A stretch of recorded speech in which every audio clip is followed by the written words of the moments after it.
What is up, everyone, and welcome to Men vs. Movies. I'm Griffin, as always, and if this is your first time checking out one of our videos, consider hitting that subscribe button where we take on the best and worst of cinema on a weekly basis. And if this is your first time checking out one of our videos, what are you doing starting at part 2? Be sure to go back and listen to our first installment of our ranking of the Marvel Cinematic Universe, and then come back over here for part 2, the conclusion of our MCU ranking. Hopefully you all have enjoyed the discussion we've had thus far, but it's time to get into the cream of the crop, the top half of our list, the final concluding chapter in our MCU ranking. As we said in part 1, be sure to let us know your ranking of the MCU down in the comments section below. Always great hearing from you, but let's get this party started. Part 2 begins now.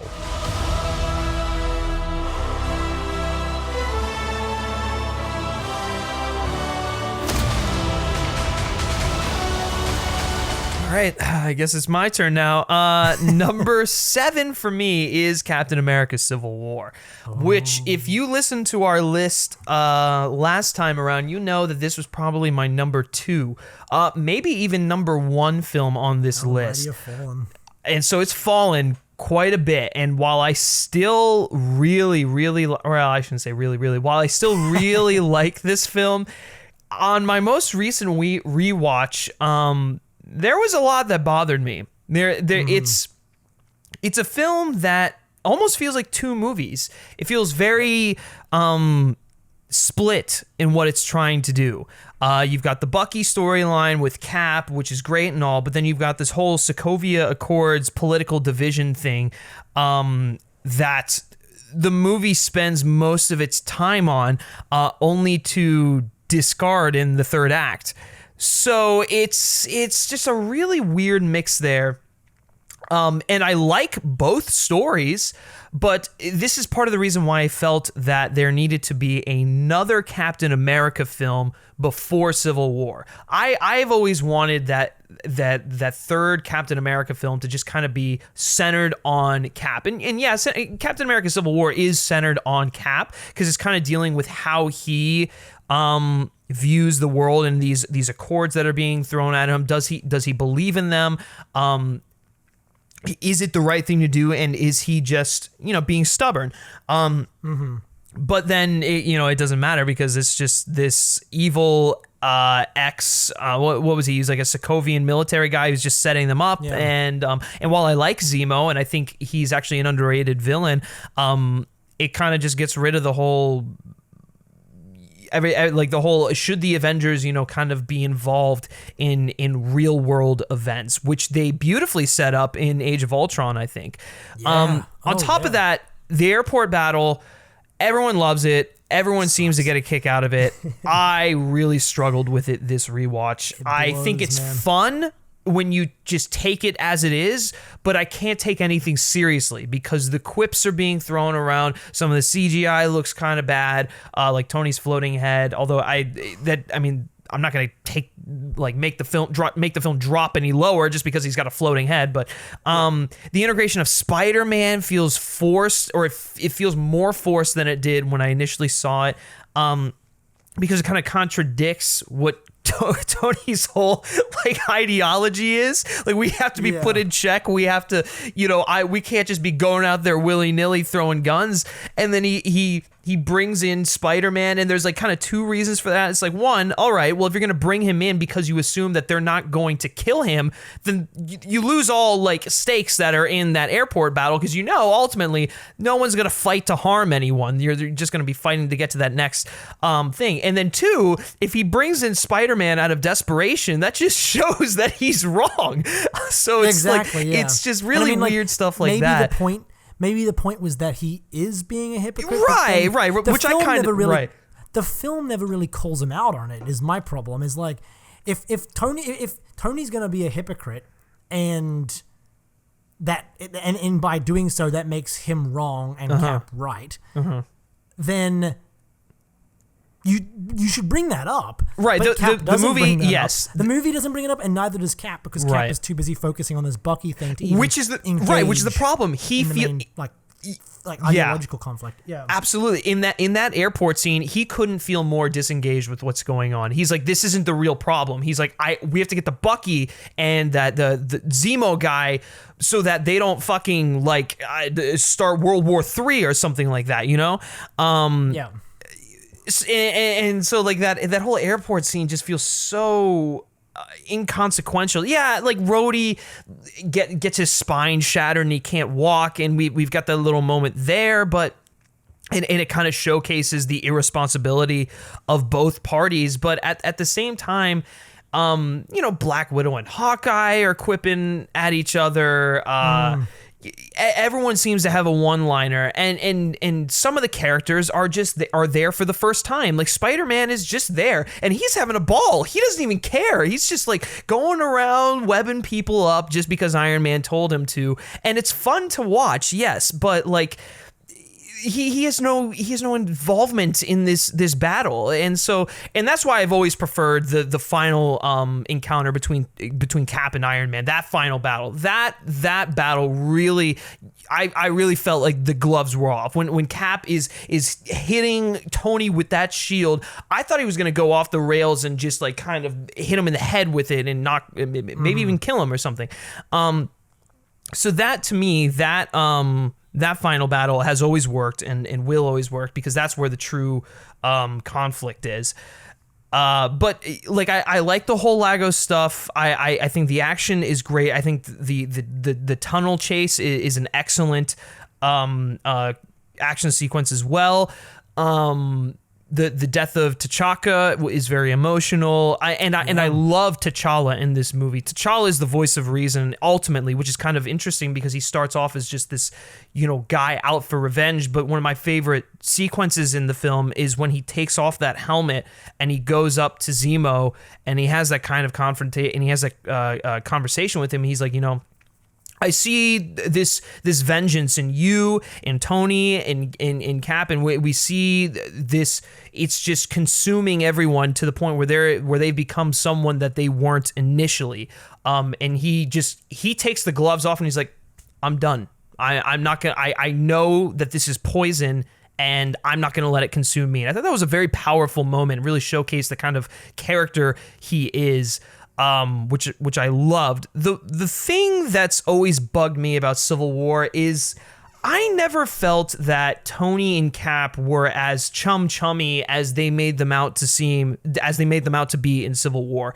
In Age of Ultron, there's a respect there, but they're very they're coming from two different ideologies. Even in the first Avenger, that first confrontation between Cap and Tony, I get it's supposed to be that this team isn't gelling immediately, but it always felt more than that. Like it felt like Civil War could have happened in the next movie just based off of that confrontation, and so their relationship to me has always felt like two colleagues that respect each other but are very polar opposite ideology, like from an ideological standpoint, and so had the movie played into that a little bit more, I think the political division would have made more sense. But instead, they play it as these two were like borderline best friends, and they split as a result of Cap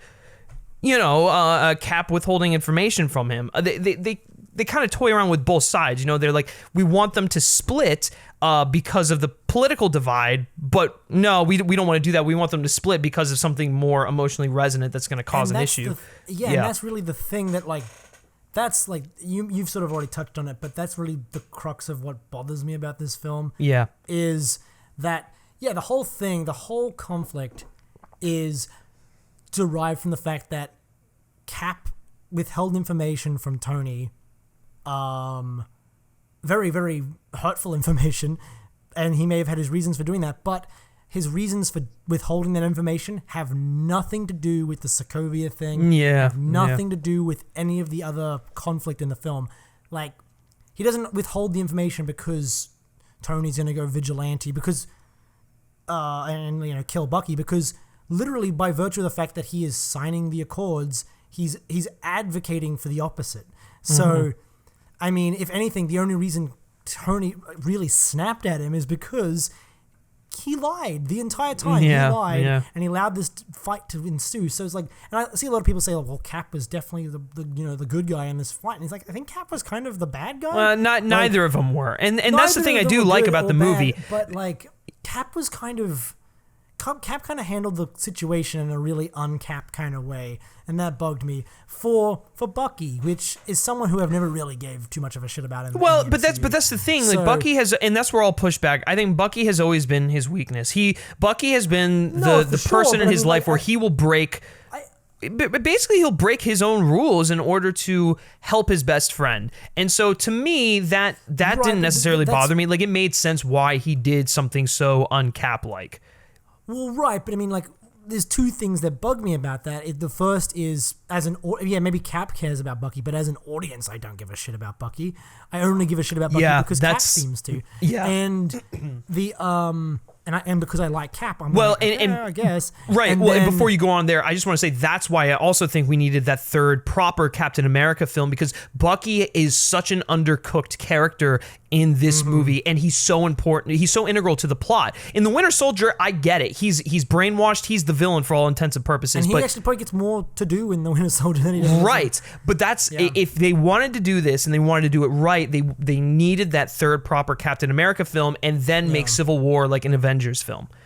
Absolutely, yeah. And the other thing, we don't really, as an audience, give a shit about about Bucky, so that sort of hurts it a little bit when Cap is willing to go so far for him. We're like, I guess. And then on top of that, the fact that, like, the movie sort of doesn't acknowledge the fact that Cap was doing the wrong thing, because you said, they both do the wrong thing, but I think the movie very definitively takes Cap's side, and it takes Cap's side on the Sokovia thing, but that and the Bucky thing are completely separate. Yeah. So by virtue of the fact of, like, yes, we're going to, as a movie, say that Cap was right about the Sokovia Accords, it was a bad idea, Tony was wrong. Okay, but you should also say, well, he was right about that, but he's also wrong about how he handled the Bucky thing. The movie never really the movie doesn't have to, like, literally in dialogue, in, like, kind of an expository kind of way, explain that he was wrong. But the movie, there are no negative consequences for what Cap does. No, there are. He's a fugitive. Breaking up the Avengers seems to be basically Tony's fault. The movie seems to frame it as being Tony's fault. I don't think so. I think it's definitely a joint thing. It's a joint thing, but the movie never really acts like it was because. I mean, it's because of the Sokovia Accords. It's because if Tony hadn't been stupid and done this Sokovia Accord thing, none of this would have happened. But it's really, if Cap had handled this Bucky situation better, then maybe, because I mean, like, I think it's a combination of both. Broken up. It just feels so disparate, and the movie doesn't really. For like people who are so good at writing, like the two writers who have done all the Cap movies, they are so good. And I've seen what they're capable of, and I feel like this movie is just so sloppy compared to the rest of their work. It's uneven, and I still love it, and I still like a lot of the character moments in it, and it's disjointed. Sure. There's inconsistencies in what they're trying to do, but ultimately, I think I can forgive it just because I really enjoy the scope of everything. So for sure, and I think that's why, like, I put it on. I mean, it and Age of Ultron are pretty similar tiers for me, and I feel very similarly about both of them. Mm-hmm. You know what I mean? Mm-hmm. Like, both, I love the big ideas. I like some of the big ideas in Ultron a little more, but and that's why it's just slightly above Civil War. But, like, they're both super messy to me, and it just holds them back. Whereas the other Avengers movies. And the other Captain America movies are just so, just so rock solid and tight and well executed. And I mean, if you really like Civil War and none of the things we're talking about bother you, good for you. But, like, for me, it's not an abysmal movie, and I don't hate it. It just sort of let me down a little bit. Yeah, that's fair. And I was a pretty big fan of this film. Like I've said, up until my most recent rewatch. And it's not that I'm not a fan. It's just like some of the stuff that I guess I didn't care about really bugged me. And I was just kind of like, oh, all right, that's unfortunate. But anyway, so moving on to number 6, and I'm struggling with my 5 and 6.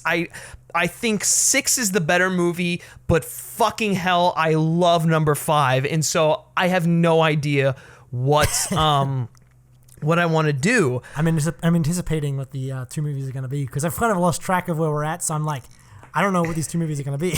Yeah. Fuck. Shoot. This is gonna be so tricky. We're gonna have to cut this out. I'm really struggling, man. I'm struggling. You can just tell us what the 2 movies are, and then by the end of your discussion, decide which one belongs where. Okay. All right. So initially at number 6, I had Iron Man 3, which if you listened before or listened to me at any point in time before my most recent rewatch of this film, I would have said that it is one of the worst comic book films ever made, that I fucking hate this movie. Because I did for the longest time, for many different reasons, which it's not even worth getting into now. But upon my most recent rewatch, I some wave just like washed over me, and I had a new appreciation for this film because it services the character of Tony Stark unbelievably well. It is so deep, thematically rich. It brings his character full circle. The dialogue is literally it is the best stuff that Tony Stark has ever gotten. And the movie has a lot of style, and not like in your face style, but like Shane Black brings his directorial skills to the table here, and it shows. And it feels a lot of gravitas. Yeah, it really is. It feels so distinctly different from any other movie in the MCU, and it's not necessarily because it looks different. It just like style-wise, between writing, between I guess their ideas and whatnot, what they're doing. Some shots are framed. I just love it. Yeah, it's really very interesting. And we touched on this a little bit earlier, but how the decision to focus on Tony relying on his suits as basically a drug addict would rely on drugs is it's powerful, and we see how he's dealing with it. And everyone always talks about the PTSD being one of the best parts of the film, and the PTSD contributes to why I love it. I have always thought the first half of this movie is excellent, and then the Mandarin twist happens, and then all the stuff with Killian happens, and it kind of falls off the rail for me. But shit, and I wrote down a lot about this like recently. I can't find it, but like the stuff where like the everyone kind of is relying on some sort of vice to fuel their to fuel their ego, their ideology, or whatever. And Tony, sort of cope, to kind of cope. And the PTSD element, I think. It doesn't just relate to Tony. It relates to like the victims in this movie are really soldiers returning from war.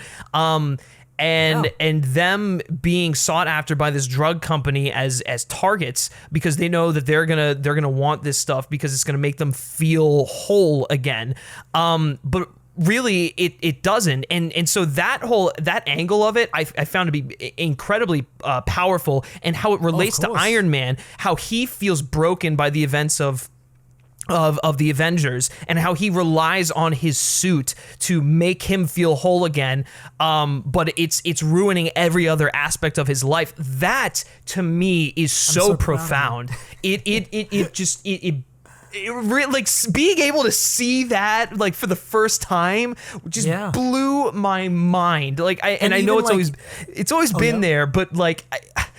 Sometimes you just have to be ready to receive a certain message. Sometimes you can watch a movie a million times and miss something that someone else saw, and then one day you just are in the right mindset for it to click. Right. I mean, that's kind of the beauty of rewatching movies. Absolutely. And it made two of the things that I have fucking hated for the longest time.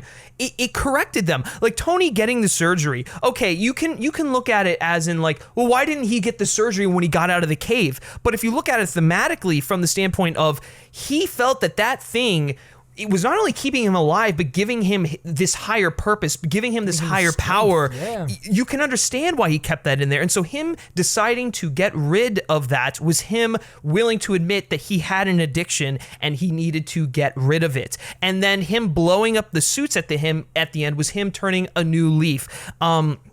Starting fresh, and yeah, he picks up the screwdriver at the end because he's always going to be the mechanic. He's always going to be a guy that fix things, but he didn't need those suits to be Iron Man because he was Iron Man all along. And when you take that notion and you take that just incredible character arc and you tack on Endgame to it, holy fuck, it makes that movie a million times better. Oh, 100%. Yeah. I'm just so happy. I mean, I'll talk about this later when it's very, very high up on my list.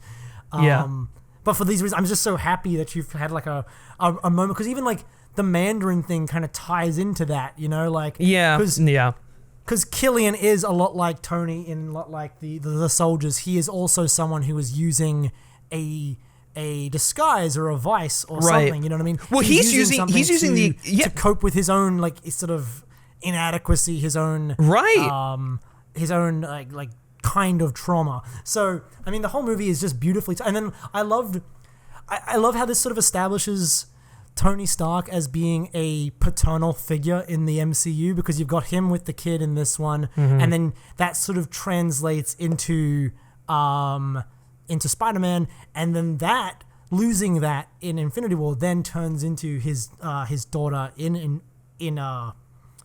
what is it? Endgame. And so I just love how it sort of established like this seed of an idea that I would not have like really considered for Tony Stark beforehand, like this idea that he is like he does kind of want to be a father essentially.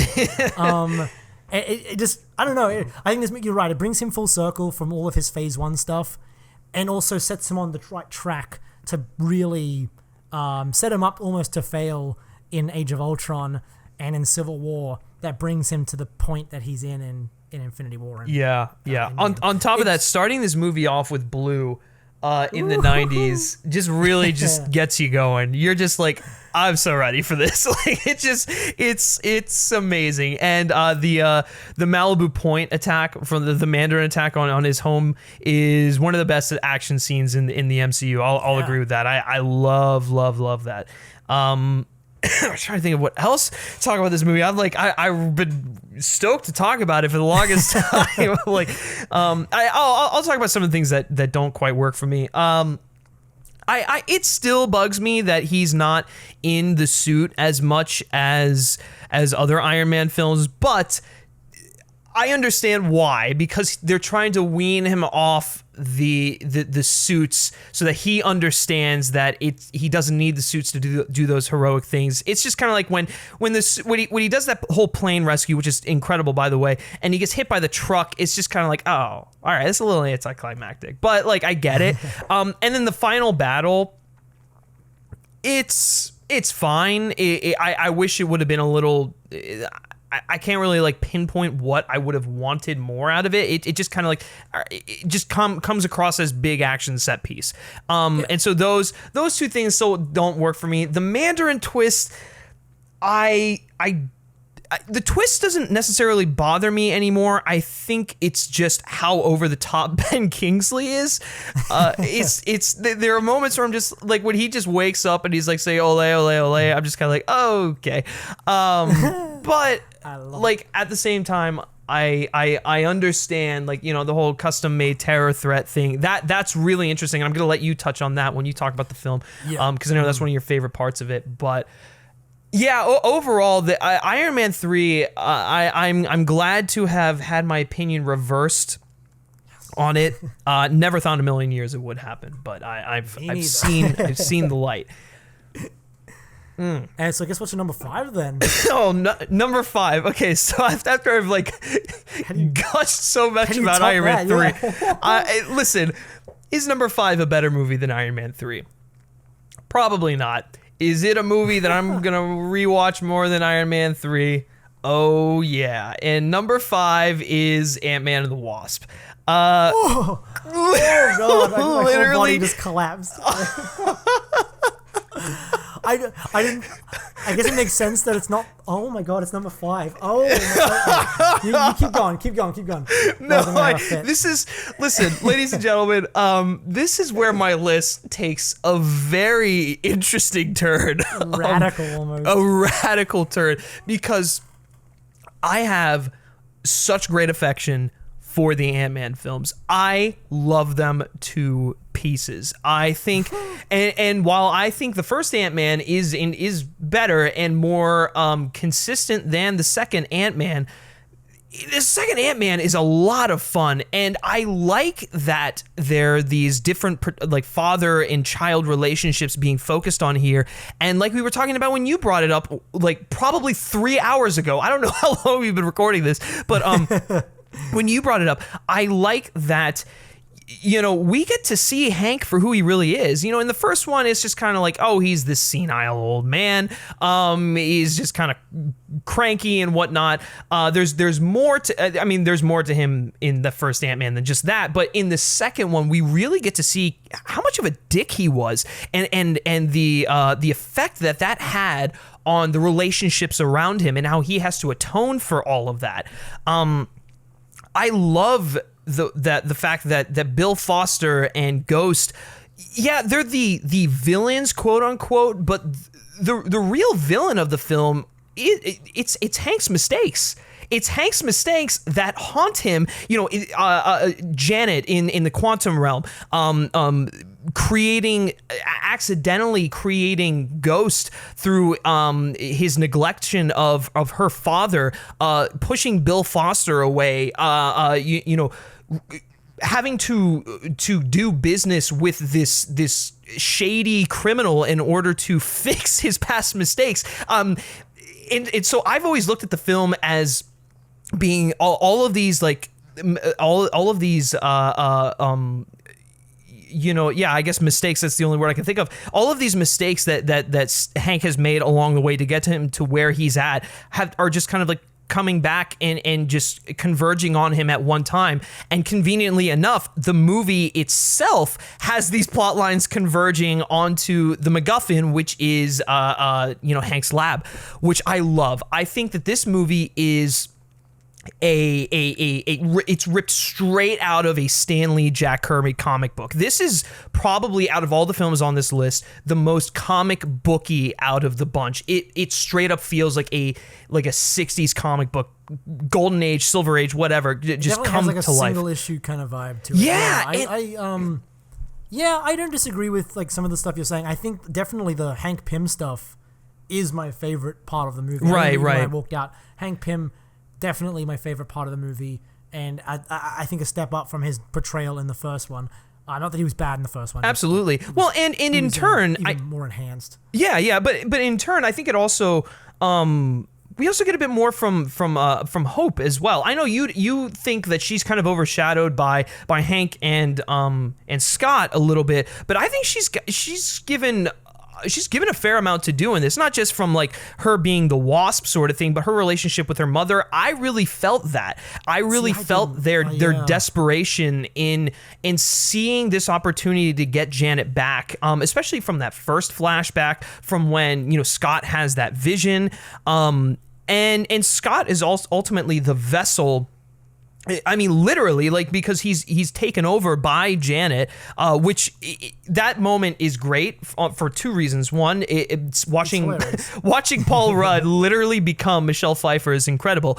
But two, I think it's seeing the way that they light up as a result of knowing that she's out there, of knowing that all their hard work is going to pay off in the long run. It really works for me.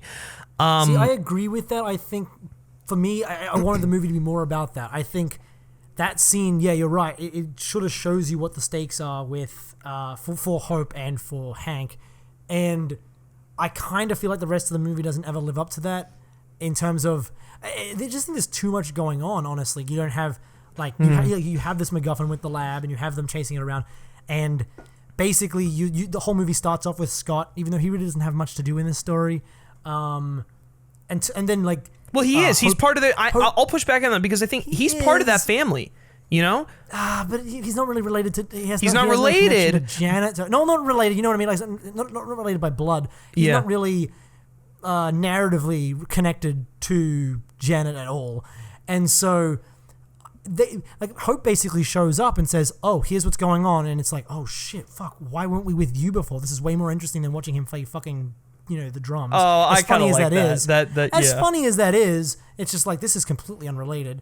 And so the movie kind of has that problem throughout, and then you have to spend time with Walton Goggins as this stupid fucking gangster. Oh, he was useless and dumb, but I kind of liked him. And you have to spend all this time with all of Scott's friends, and it's like, we have too many characters in this movie already. Why are we bothering with this stupid subplot about them starting a business? And I don't know, it's just stuff like that just felt like it detracted a lot from, and then also, I mean, maybe this is a little anticlimactic, this was a little anticlimactic for me, but like, throughout, and kind of made their reunion, Hank and Janet's reunion a little weak for me, is the whole movie, they keep teasing us with this, like, oh, we don't know if that's Janet out there, it could be her, but she could be completely changed by being in the quantum realm, like, this. And they built it up as being like this could be a moment of no return, and we don't know. And that was all really interesting to me, because it's sort of like Hank is desperately trying to chase this thing, even though he doesn't know if it's even going to be worthwhile, because he needs to believe that he can undo the mistake he made. And so that's interesting to me. And honestly, focusing on that more would have been great. But then the movie doesn't really focus on it because we got all this stupid stuff with Scott and his friends. And then when he goes into the quantum realm, he just sort of finds her, and then it's all good. And then they come back, and it's like, that was so anticlimactic. You've built up this big thing, this big moment where Hank is trying to undo the mistakes his entire life is built up to. You know what I mean? And it just sort of works out for him. He just sort of finds her, and she's fine. And I would say that she found him. I would say she found him. Either way, she finds him, he finds her. There are no consequences for any of the mistakes he makes, and they come back, and then even the ghost thing sort of works out for him. It's like, oh, we will. That's the one thing I will say. Gonna help me. Yeah, and it's like Hank never faces any consequences, even though he is objectively, you're right, the villain of the story. He's the hero and the villain of the story, and that would have been more interesting if the story had just focused on that instead of muddying the waters with all of this other nonsense that didn't need to be in there. I mean, if you like it, though, you like it. That's fine. I respect that. But for me, just like it's like, there's a nugget of really good stuff in there that is completely drowned out. I see. I don't think it is completely drowned out, because I think a lot of the stuff does, not all of it, but I think a lot of it does kind of tie into the main. The main story, like Hank wanting to get back with his wife, Scott wanting to be reunited with his daughter, and his ex-wife. Yeah, it is. It's kind of like it's the continuation of the first one. To continuation, that's like a repetition. Nah, I think it's more of an extension, but and then even Goliath and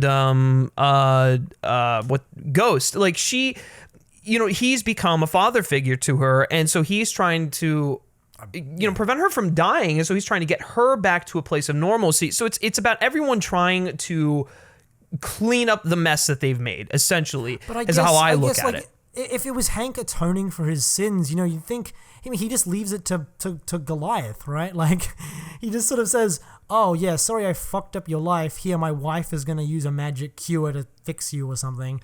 And right. Well, that was what I was going to say was and then he just buggers off, and he gets to live happily ever after with his wife in this little house on the beach. Yeah, and Goliath. Meanwhile, the responsibility of actually really fixing the problem falls on Goliath and Ghost, who are victims. I don't think that's true, because Hank even less likable by the end. It's like, Hank, you should really be taking responsibility for this shit. You caused the problem. I don't know.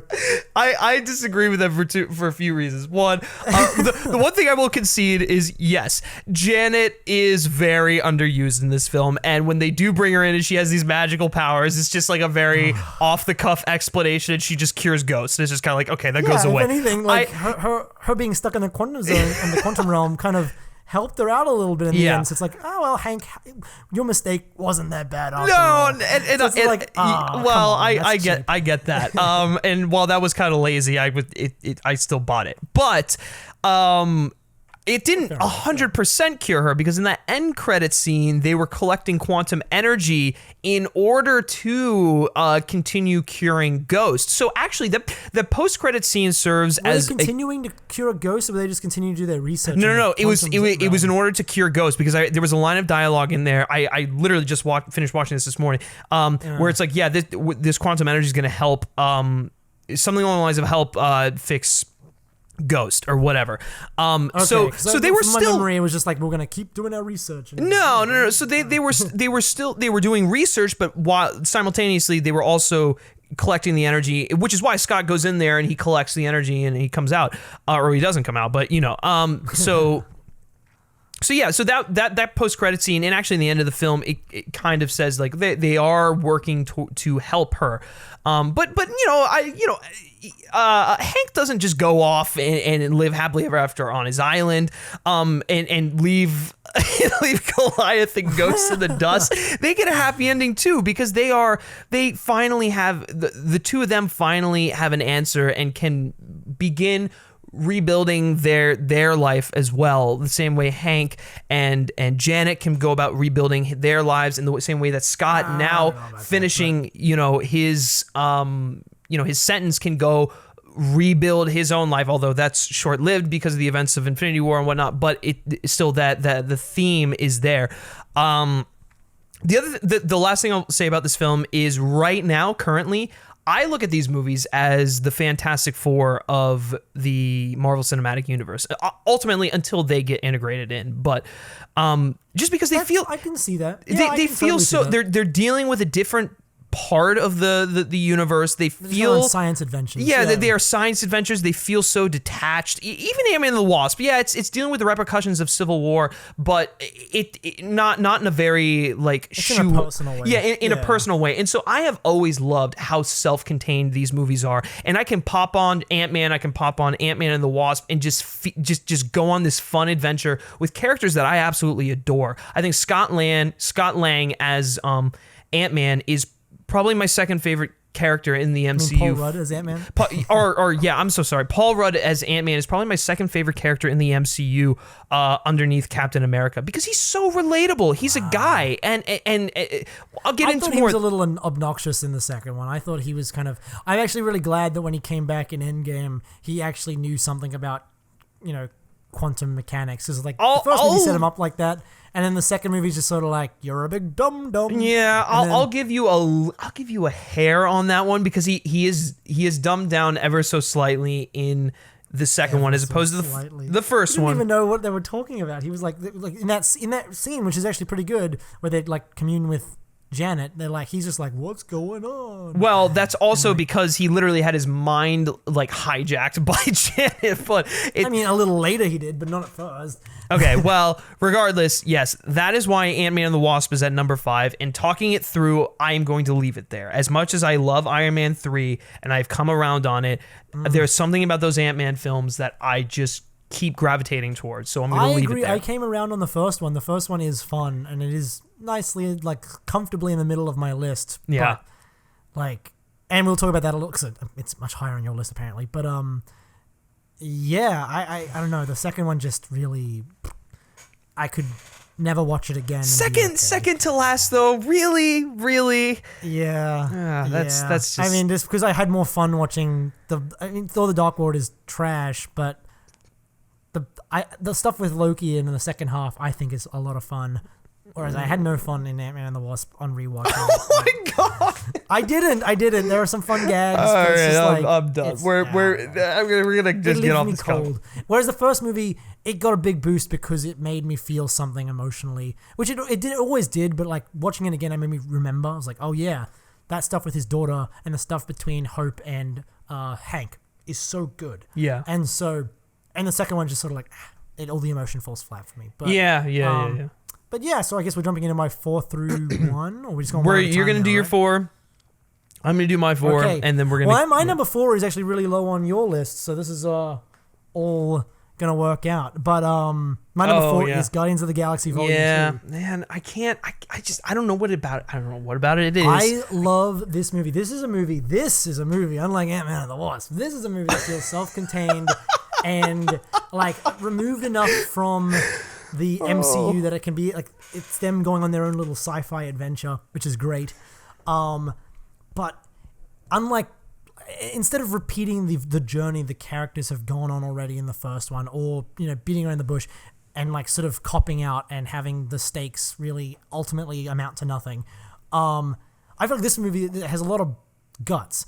It follows through on the father thing that was established in the first one, and it doesn't just pull its punches. It's a little more nuanced, I feel, in the way it handles Quill with his father, and just in a way that like sort of expands the family unit that they established in the first one in a genuine way, because you've got a lot more focus on Rocket in this one, who I think he was always a big part of the team and the emotional core of the team in the first one, but I mean in this one he is heartbreaking, and his relationship with Yondu and how that sort of develops him as a character, I think is just so genuine and earnest.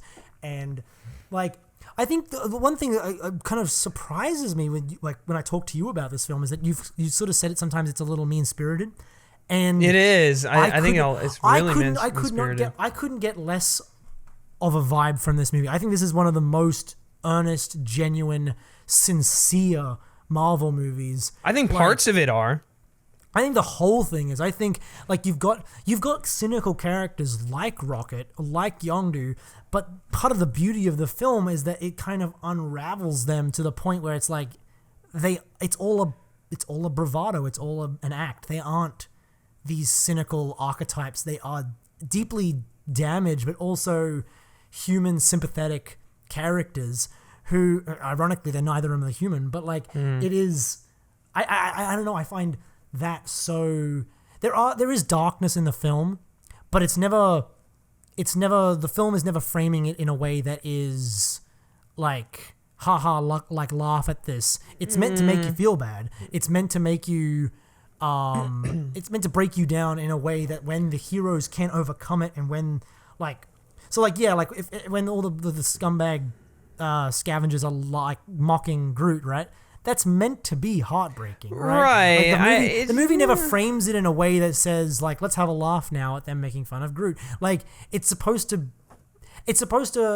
make you feel bad and also put you in the position that Rocket is in watching this happen, and that's his best friend, right? That is, and it's basically his surrogate child at this point because it's baby Groot now, and the movie kind of puts you in that position so that you understand all the conflict going on, because you know that Rocket is this cynical, like kind of too cool to feel things kind of character, and then you watch this happen, you watch him enduring that, and it endears you to him, so that when he starts to break down emotionally, you get it. And then like the relationship between Quill and Gamora I thought was handled really well, one of my favorite relationships in the MCU, because it wasn't rushed. Like they still have this weird relationship where they both love each other, but they're not too sure if it's good for them. You know what I mean? Mm-hmm. Like especially Gamora, she's not really sure if this is the right thing for her. And I think it's a really real thing when you are like entering a relationship, just generally. Mm-hmm. I mean, outside of all the cosmic baggage that comes with it, and like the fact that Thanos is her father and all this sort of thing. Like there is this kind of like the movie, and this sort of ties into the whole core of the movie, is that it is about trauma survivors, a lot like Iron Man 3, but like in a different way. This is about like people who have suffered great emotional abuse, like from relationships, very important relationships in their lives, and how not only how like finding a new family doesn't automatically fix those problems. Like at the end of the first Guardians, they find a new family, and then you could easily, a lesser Hollywood film, I guess, would say, okay, well, they found a new family and everything's good now. And what surprised me about Guardians 2 is it says, like, well, yeah, they're still broken, though. Then this doesn't fix everything. And they still need to work through their issues. And Gamora still needs to work through her relationship with her sister. And Quill needs to still work through his daddy issues. And Drax needs to work through his, loss and Groot needs to, like, you know, not Groot, Rocket needs to work through his anger issues, and so does Yondu, and like, it's just, all of these characters have such beautiful, like, touching human stories that are all built up around this big galactic plot, which then you tie it into, like, Ego, which I think Ego is what puts this above the first movie almost, is because he's a great villain, charismatic, fun to watch, but he's also intimately tied into the character arcs of each of the characters, you know what I mean? Like, specifically Quill, but he sort of represents a figure that, I mean, he's not Thanos, but he sort of represents a similar kind of father figure that Thanos did, and so that's why Gamora kind of reacts the way she does immediately, and like, I don't know, it's kind of one of those things that everything is more cohesive in this one for me, and it makes me, more than maybe, like, other than Endgame, this one makes me feel the most of any MCU movie, and again, that's what I want. I just want to feel things. Yeah, yeah. It feels things and says things and has a message of redemption that I think is definitely enhanced by the fact that it seems to reflect a kind of personal journey that the director was going through, which, I mean, all good art sort of reflects the artists who make it. Mm-hmm. And like you were saying with Iron Man 3, this is one of the few films in the MCU that feels like it was made by an artist. It feels like it was, like, the artist's like, ideas sort of shine through, and his personality shines through the more formulaic aspects of the film. So, I mean, yeah, it's not perfect, but it is pretty damn fucking good. Like, yeah, and like, I think out of most of the films in the MCU, this one really develops its characters wonderfully. It does have a nice heart to it, and I think that the ending is obviously heartbreaking with Yondu's death and everything, and the what it signifies and how they built it up and everything. I think all that is great, and I think visually this is one of the most striking films in the entire MCU. I mean, they really use visual effects in such an incredible way in this movie. And yeah, the relationships and the pairings, I really enjoyed that too. They were kind of unlikely in some cases with, like, Rocket and Yondu, but you see why they were paired like that, because, like you said, they are. I mean, Yondu says it himself. It's like, because you're me, and so yeah, there's a lot of stuff like that works for me. Unfortunately, I think the first half of this film just meanders.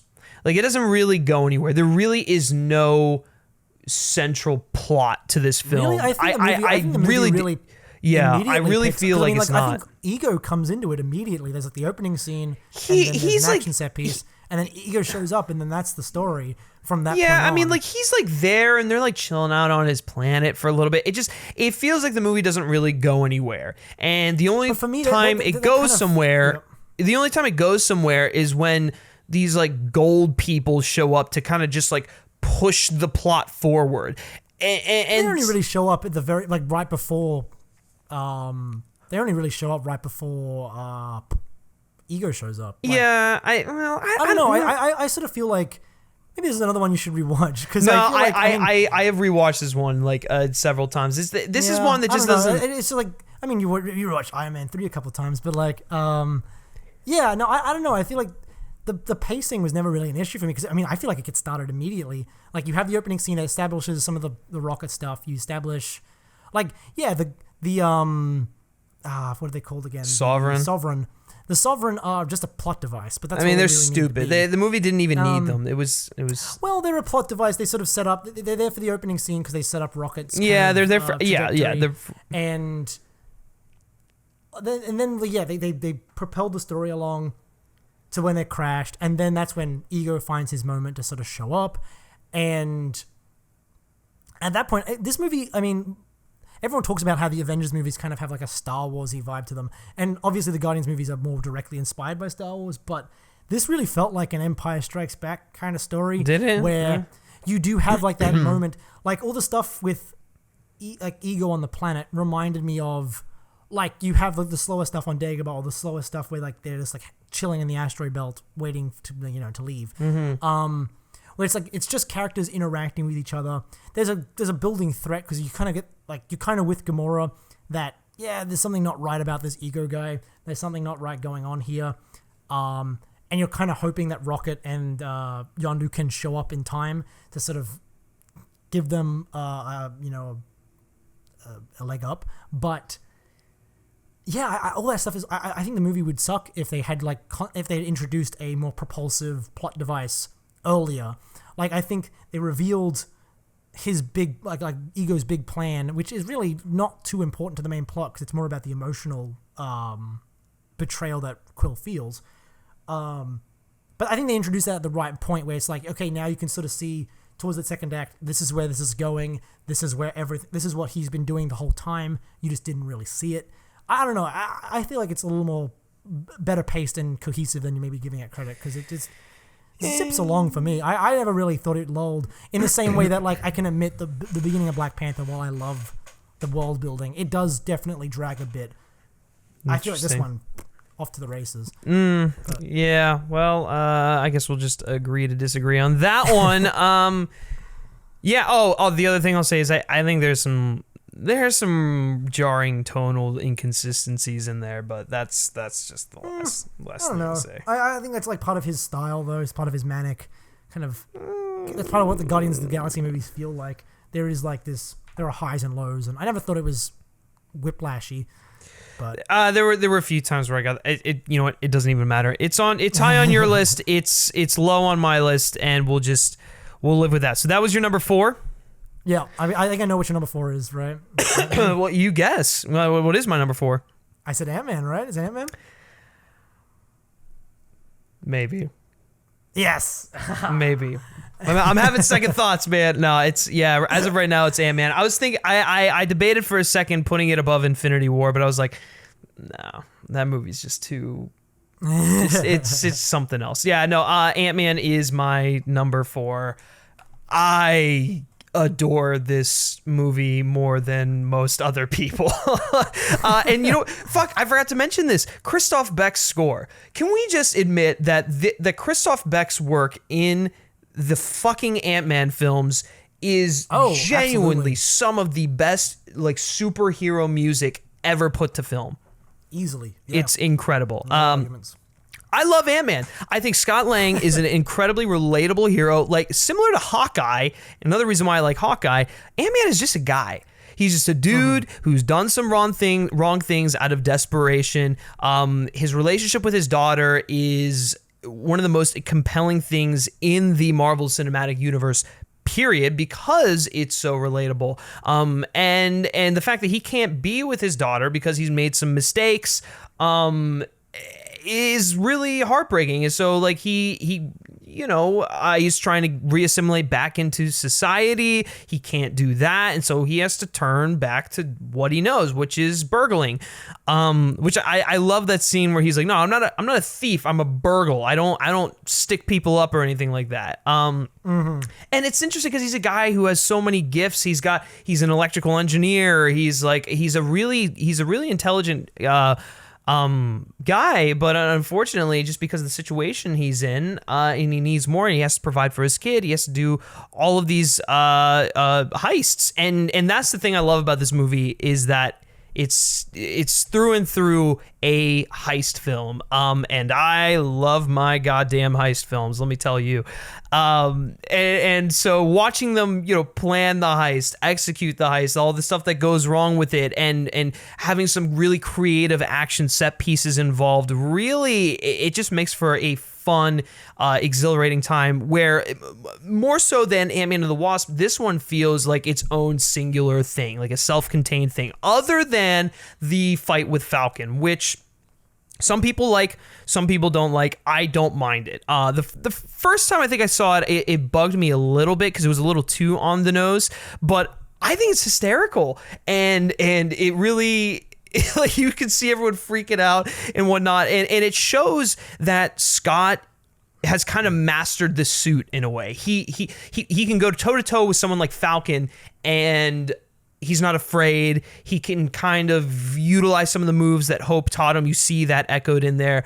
Yeah, I used to not like that scene much either. I think my only real problem with it now is that, like, the Avengers base feels kind of empty, But but for other sure, than that, yeah, I mean that's a nitpick. I agree with you on that point. Right. It's actually a pretty fun scene. And the stuff with Hank. And effective at telling sort of effective at communicating how far Scott has come. So, yeah, exactly. Because I mean, everything before that was him basically training and failing, and then Hank and Hope have that breakdown, and Scott's able to impart a little bit of fatherly wisdom on Hank, and that's the thing that I love about this film, as opposed to something like Ant-Man and the Wasp, where it's really more so about the fathers kind of correcting the issues themselves because they have to, obviously, but in Ant-Man it's more so Scott imparting the wisdom of fatherhood onto Hank, because he's obviously been a horrible father to Hope and whatnot. And then in turn, Hank kind of imparting some wisdom onto Scott, not necessarily in a fatherly sense, but in a kind of just from life experience and whatnot. And so I've always loved their dynamic there. I do too. I'm glad they weren't I'm glad they didn't make it another father-son kind of mentor-mentee kind of relationship. No. They are they maybe are different ages, but they're both sort of in the same position. Like you said, they're both fathers who need to learn. Yeah, absolutely. And that's personified in the villain. The villain is a mistake that Hank ultimately had to learn from. I actually have grown to really like Cross a lot more than I used to. Yeah, I love him. On most recent viewing, I think the way he ties into Hank and the way he parallels Hope. Yeah, I genuinely like him a lot more than I used to. And I think it elevated the film for me a lot. Yeah, well, absolutely. Well, and it helps that Corey Stoll is giving a great performance. He's super hammy. He's hamming it up in all the best possible ways. and his end goal is just he wants to shove it in Hank's face because Hank dropped him. Ultimately, he was like, "No, I'm done. You're not the right." You're not the right prodigy, and so he feels betrayed by that, and basically ever since then his whole right because we've all that's the thing I love about these films. They have established that Hank is not a good guy for a good portion of his life. Which is probably the best way to adapt him. Yeah, he has screwed over a lot of people. He's made a lot of mistakes, and we see him have to come to that realization in the first one, and in the second one it's expanded where he basically has to fully atone for them, I think. So at least that's kind of how I take it. But overall, I think I'm on the opposite end of that, but still, I mean, this first one, you can't deny that he definitely is atoning for his own sins, and it feels a little more earned. And then I will say one more thing before you probably jump to your next point is I love, this is probably one of my favorite my favorite instances of MCU integration, because I just love that it's Hydra and the 10 rings who are buying the yellow jacket. That's such a small thing, but just having them in there, having them show up and be the guys who are it immediately establishes the threat, and it also immediately just sort of ties everything together. That's my favorite. It's great. No, I completely agree. Well, and the next point I was going to jump to was the way it's shot, the look in the micro photography.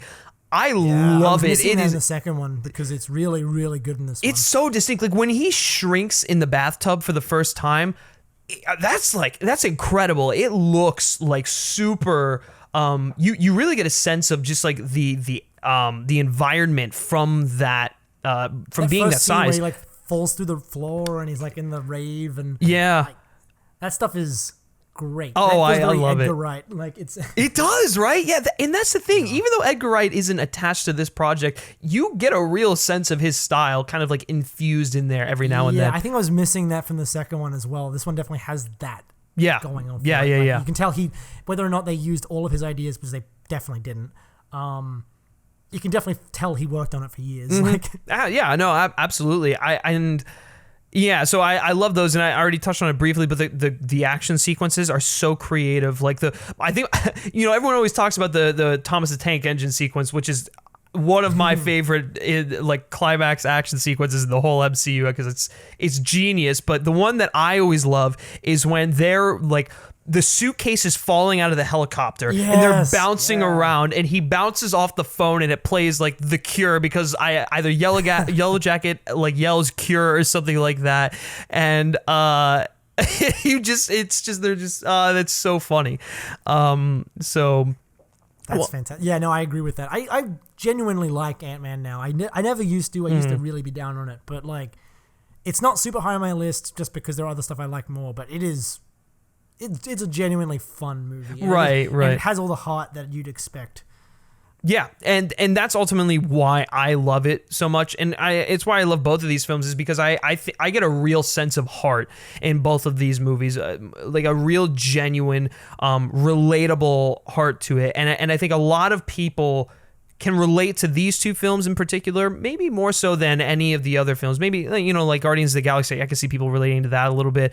But like, there's just something so intimate and real about just like a regular guy, a regular father and his daughter, and trying to, you know, mend that relationship and bolster it to being something, you know, to being that incredible connection that it should be. So. That's always moved me, and it's what's always worked about that film, on top of all of the, you know, the heist elements when they're carrying it out, and that's really super exhilarating and fun. The integration of the ants, the humor. I think the humor is great in this movie. It's so it's beautifully done. Probably better so than any of the humor in the other MCU films. Maybe aside from Guardians. Guardians does it really naturally too, but the integration of humor in Ant-Man and Ant-Man and the Wasp I've always enjoyed. But yeah. So there is my Ant-Man appreciation section 4 and 5. I just, oh my God, I love these movies so much. Man. Yeah, all right. So anyways, Brody, what's your number 3? My number 3, this will probably give away the rest of the list as well, but basically, I really deliberated this, and I don't know, it'll probably end up changing as time goes on. But right now, I have to put Endgame at number 3. Wow. It's because when I was writing the list up, I was like, because I was like coming out of it, I was like, it's got to be number 1. It's got to be number 1. And I was like, I need to see it one more time. How many times have you seen it? I've only ever seen it once. So oh wow, dude. I have to see it again, and it'll probably move up. But right now, I just feel like I have to put it at number 3 before I see it again, because it is that good, right? Yeah. It is top 3 material. It is that good. And it could easily end up as my number 1 with repeat viewings. But I just have to put it here for now to be safe, to be cautious. To be cautious. You're so... I have to be, because I mean, like, I might rewatch it and there'll be something that I don't love, because I only watched it once, and that was like with the pure adrenaline. I've thought about it a lot. And it's held up in my head, so that's definitely a good sign. But I need to watch it once more without the goggles, you know what I mean? Because I was watching it the first time, and it was the first time I was so emotionally invested. I was crying, I was like laughing, I was into it, and now I just need to see it one more time to make sure that wasn't just first time reaction, that was genuinely, it holds up. Okay. So we'll see, but this movie is phenomenal. It's a masterpiece. It's incredible that they managed to make a movie that wraps up 22 other films or 21 other films work this well. It shouldn't work this well, but it does. I think more so than Infinity War for me. It just has that heart, that has that that sincerity that I was kind of missing. And I mean, Infinity War wouldn't have worked as well if it had the sincerity. So I get why it didn't, and that's not a slam against it, but. For me, my personal taste, that's what I'm looking for from one of these movies. Yeah. And this movie delivers it. Well, wrapped up all the storylines I was...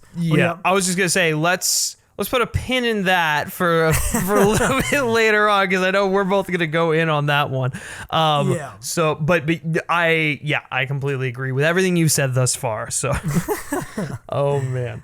So your number 3 then is Infinity War, right? My number 3 is Infinity War, which has actually dropped a lot. Because it used to be my number 1 for the longest time, but then during some rewatches, I shifted it around. And I'm like, there's a movie that I will just always love more than it. And the thing about Infinity War is, it really brought an epic scope and scale to the MCU. Like the MCU kind of has always had this like epic nature to it, but not in the way of Infinity War. Like Infinity War, it's not like this is hyperbole, but like to me that this was like their Lord of the Rings, the Two Towers, you know, like it was their penultimate film. It's really well paced, even though like I don't care to sit through some of the more like Thanos centric stuff in the middle. It's important, and on those first few viewings, it really does. The movie flies by, so I really got to commend the Russos on that. And then also just balancing all of these characters. We've got the Guardians, we've got the Avengers, we've got Thanos, who is clearly the main character here. But I'll say that the other main character is Thor, because from the beginning, these two are basically set out on a collision course to the very end. And so that's why I believe they're the two characters with the most screen time in the film. Mm-hmm. And yeah. I was listening to the Russos talk about this film during a Q&A, and they said, you know, if Thor had won, it would have been Thor's film, and had Thanos won, it which he obviously did, it's Thanos' film. And so it was just a really interesting concept to have the movie really flesh out a villain like this and establish him when he hasn't been.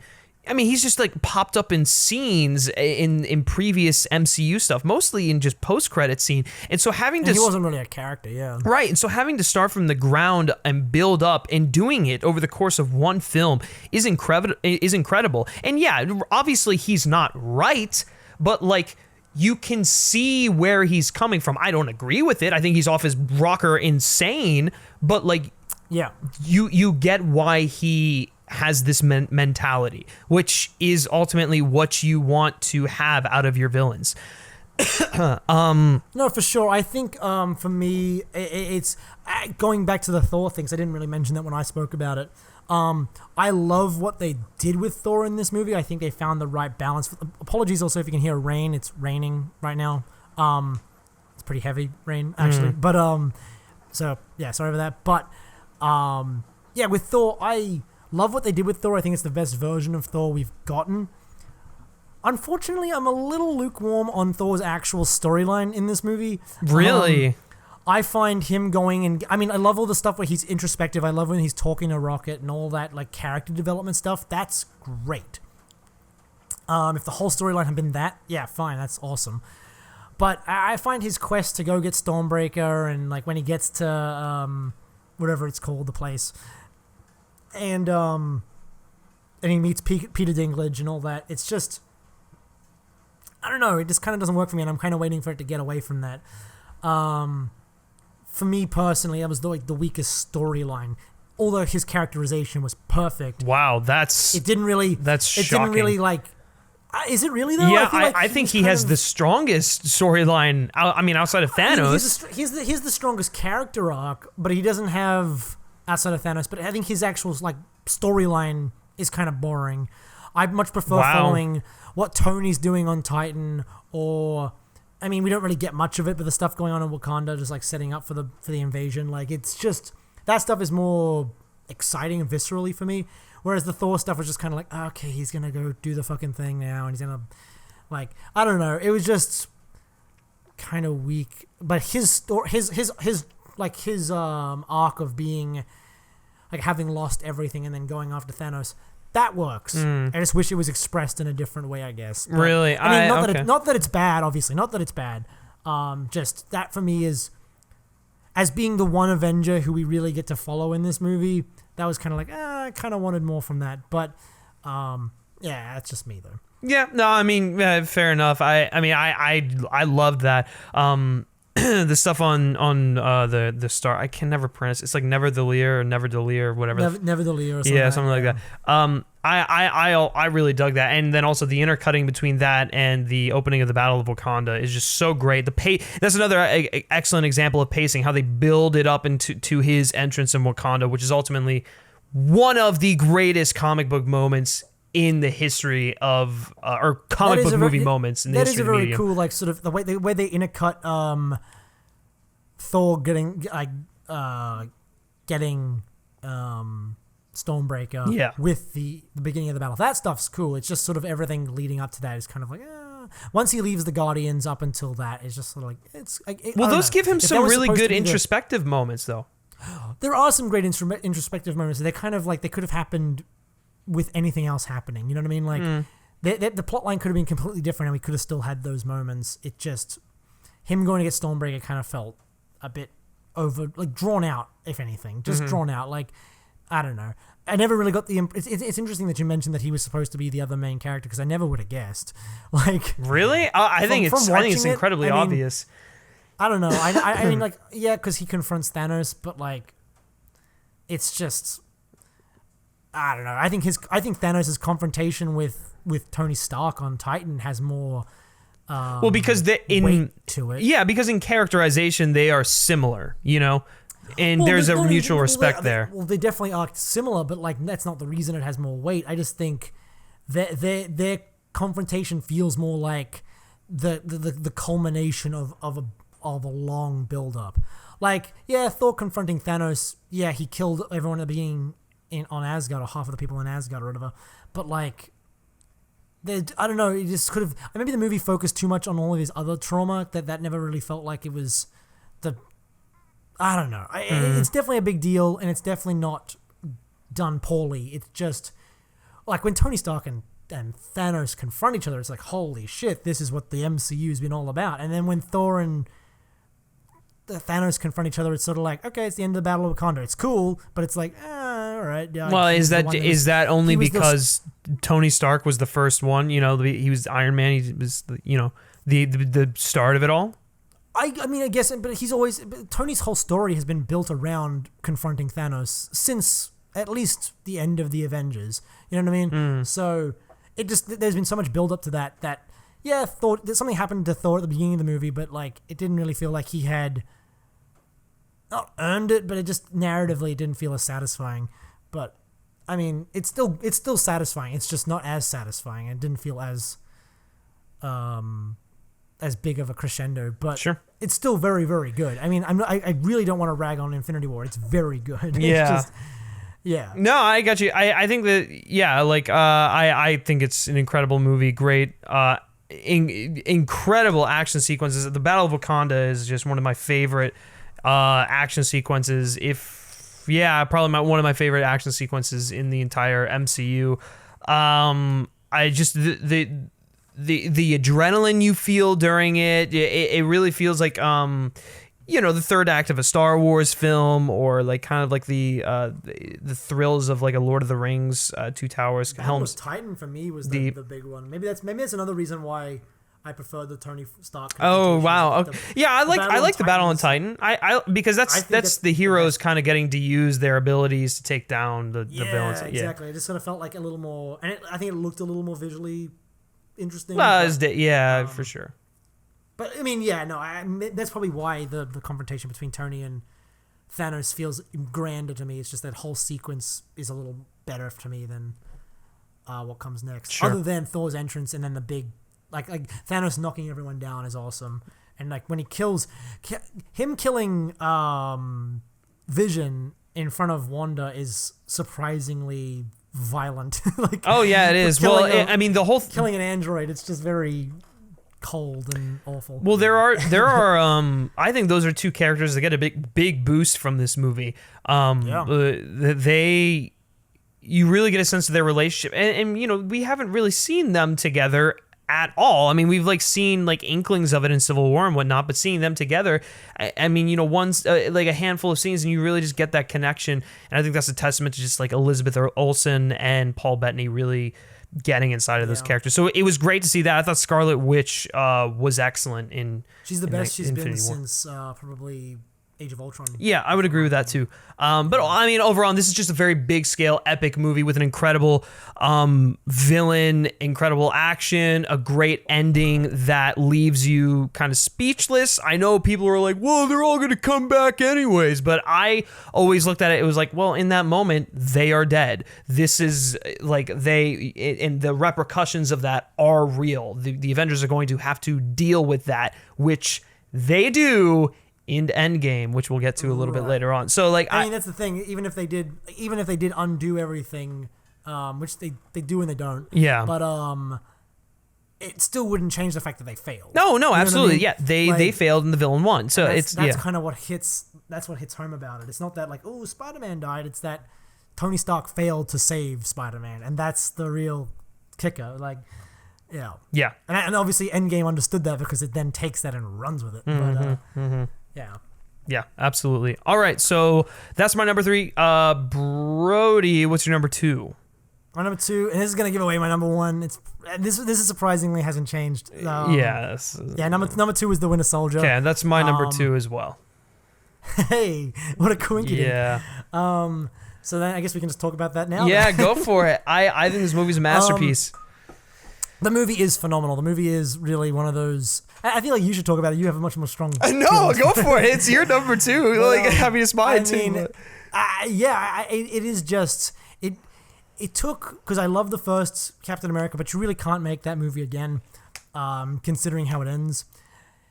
And I think it works because it continues the story that we have, like, sort of set up in the Avengers, was kind of like this man out of time thing. And it allows the storytelling of the story to, like, reflect that change. So not only is Cap in a much more cynical, gritty, serious world, but the filmmaking itself has kind of changed to reflect that, so that what they smartly don't do is, and this is a kind of a running theme throughout all the Captain America movies except for Civil War, which may be why it doesn't work as well, but the movie never really gives you reason to call into question Captain America as a character. Like, he's unlike Tony, who's constantly having arcs and constantly changing and questioning himself. He's the opposite. He is a good man who is tested. And so this movie does that very well, in that it takes the good man. It doesn't just say, well, now that you live in modern times, maybe you're not as good as you thought you were. It's like, no, Captain America is still the virtuous good man that you got to know. It's that now he's having trouble sort of navigating a world that maybe doesn't look as black and white as it used to. And so that was a very smart decision, I think, and that's what kind of makes the movie work. And then, yeah, it has like this kind of, like, you know, Bourne Identity thing going on with the Winter Soldier, and that ties nicely into where because he's a man who is haunted by his past, who is then literally haunted by someone from his past, which is the Winter Soldier, and it's all very, very well put together. Obviously, that's from the comic books, but they executed it in a way that was very cohesive and compelling. There are some things that don't fully work for me. And again, it's my number 2, so this is not me shitting on the movie. And I think we've talked about this before, but the reason I elevated it above Iron Man 3, which is my number 1, is that they both have big twists. And for me, the big twist in Iron Man 3 just it services the story a bit more than this one. And I mean, I've talked to Griffin about this ad nauseum, but basically, I love the twist. I think the twist in Winter Soldier is brilliant. The idea that Hydra has infiltrated, you know, every aspect of the government, and that's a really, really cool twist that fits with the sort of the paranoia thriller vibe that we're going for with this film. What bugs me a little bit is that Cap's story is never really, like, it kind of does undermine a little bit, a tiny bit, not a lot, not enough to, like, ruin the movie or to ruin his arc even. Just a little bit undermines what Cap has been learning throughout the film, because basically the whole film is that, oh, Cap, he's in a world that isn't as black and white as it used to be, and he's facing real moral quandaries about, like, security versus freedom. Yeah. And government surveillance and everything. Yeah. Yeah, he's confronted by this government surveillance program, and, like, someone that he was SHIELD is something that he believes in, like the United States government and the United States. Is that those are ideals that he believes in, and to find out that, like, oh, they're actually doing things that I don't agree with. Like, this surveillance thing is not what we should be doing. as a country and as like a force for good. That's really interesting because now he's confronting these things, and that's going to affect him because we know Cap is still that morally righteous guy. Mm-hmm. But now he's confronted with other people who think they're equally as morally righteous, but they're doing things that he doesn't fully agree with. And like, how do you reconcile that? That's so interesting. And then the reveal is that it's Hydra, and that's really cool from like a narrative standpoint. It's a really good plot point. But for Cap, it's like, well, yeah, things are actually as black and white as they used to be. And, you know, like, no, like Nick Fury and none of the people who were doing the good, like doing bad things in the name of good actually have to really confront that. It's just that you were tricked by Hydra, who are, you know, an analogy for Nazism. You have to, I don't know, it kind of throws all the moral ambiguity out.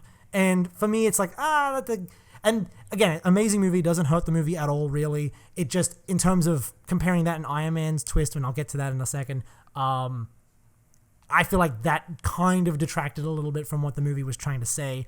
Not enough to ruin it, but it's definitely a thing. Well, and it's just like, it kind of nags at me a little bit. Yeah, I mean, I'll push back on that reveal because I think it doesn't detract from the ambiguity of what's going on at all, really, because it's just saying that, like, it's kind of revealing that, like, people that you know, that you interact with on a daily basis may be neo-Nazis, and they have this other side to them, really and so it's still kind of like, well, who do I trust? Who can I really trust? It's still this world of uncertainty, and not everything is so black and white because they're not, well... But it's ambiguity because he doesn't know something rather than ambiguity because people are doing the wrong thing for the right reasons, quote unquote. You know what I mean? Like, you're right. It is still ambiguous. It's still morally gray.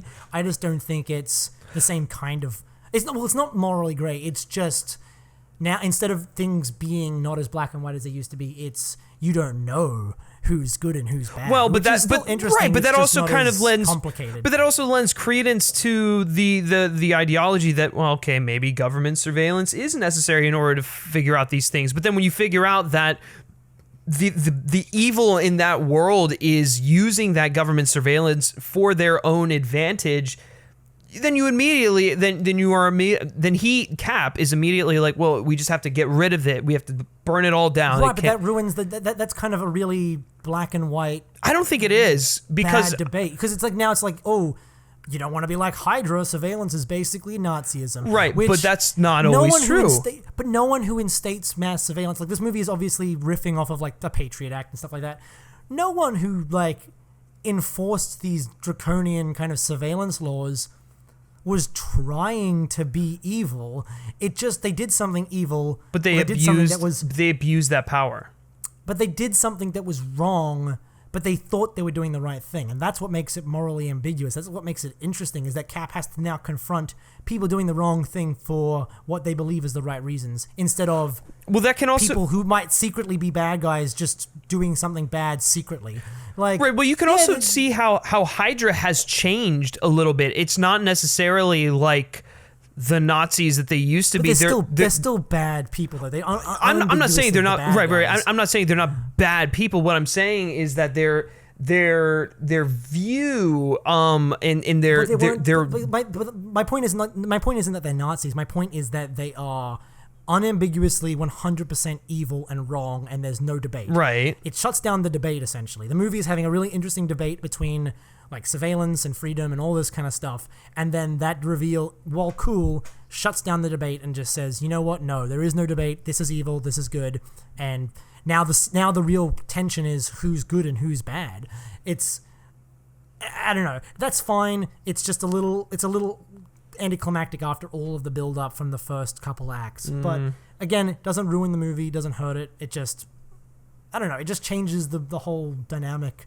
But again, you could argue that that's not really the point, because you've got this whole stuff with Cap and Bucky, and that stuff is amazing. Yeah, that's the important. So yeah, right. I still think and so, I mean, it's my number 2 movie. I'm not saying it's bad. It's just like it definitely has like a couple little foibles that get on my nerves sometimes when I overthink it. But well, you can easily overlook it. Yeah, I would say no other film in the MCU offers up such, an astute commentary on the status of our society, honestly. I think Black Panther. Oh no! Oh, I'm so sorry. No. Yeah, other than Black Panther, yes. Other than Black Panther, no other film does that. But it definitely gets points for like broaching the subject and it engages engages in our society, and it touches on the government surveillance thing. And actually rewatching this, this movie really felt like an early 2000s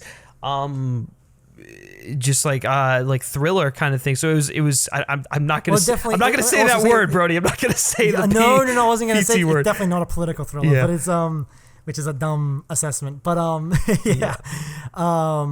but it definitely feels like it definitely has like a spy thriller tinge to it. Like it feels like a Bourne movie, which I mean the Bourne movies aren't political thrillers either, but they do have like this element of it's espionage, and that's a big part of what the film is, and that's awesome. That's great. It's superheroes, but they're doing espionage. Yeah. That's cool.